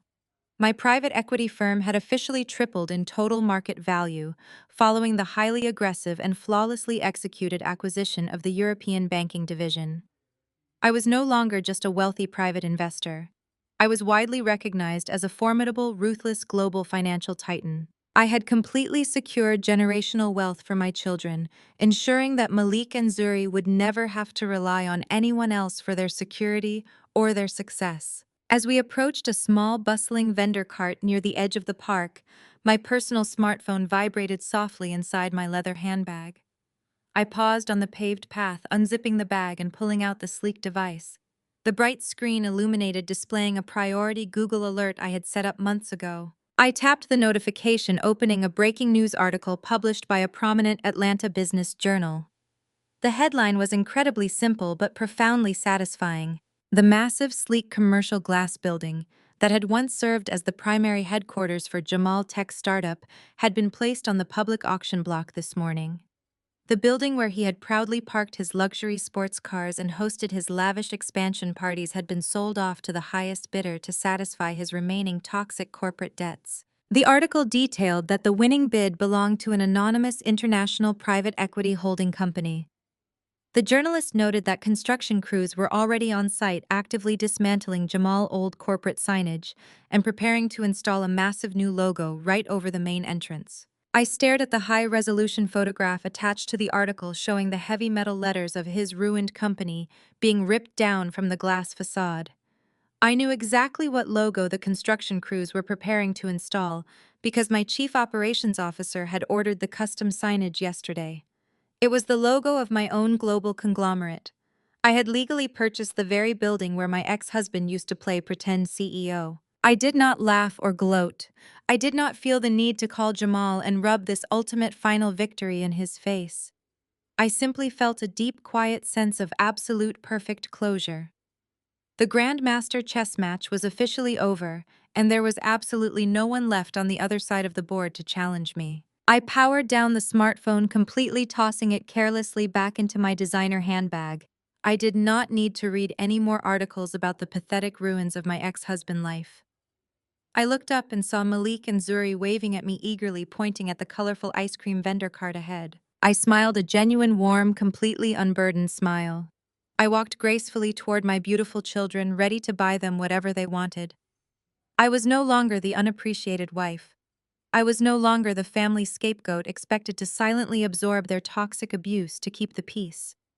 I was the sole, uncontested architect of my own unstoppable empire, and my future was absolutely entirely mine. The biggest lesson from Maya's story is that never recognizing your own value can be just as dangerous as allowing other people to disrespect it. For years, Maya quietly carried the financial and emotional weight of her marriage and her husband's family. She protected their businesses, covered their financial mistakes, supported their lifestyle, raised her children, and helped build the very wealth they later claimed belonged only to them. Because she rarely demanded recognition, they eventually confused her silence with weakness. But silence is not weakness, and kindness should never be mistaken for permanent submission. Jamal believed he could betray his wife, abandon his children, keep the wealth she helped create, and simply replace her with someone younger. His family believed status, money, and social connections made them untouchable. What they failed to understand was that much of their security existed because Maya had been protecting them behind the scenes. The moment she stopped rescuing people who repeatedly disrespected her, they were forced to face the consequences of their own choices. That is perhaps the most powerful lesson of all. Sometimes walking away is not revenge.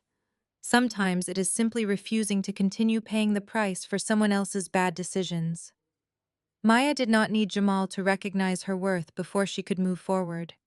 She did not need Beatrice's approval and apology from the family, or validation from the people who had spent years diminishing her. Her real victory was not watching their empire collapse. It was building a peaceful life where her children were safe, her future belonged to her, and nobody else could define her value. Know what you bring to the table, protect what you build, and never destroy yourself, trying to save people who would gladly sacrifice you for their own comfort. If Maya's story reminded you to choose your dignity over toxic loyalty, like this video, subscribe, and share your thoughts in the comments.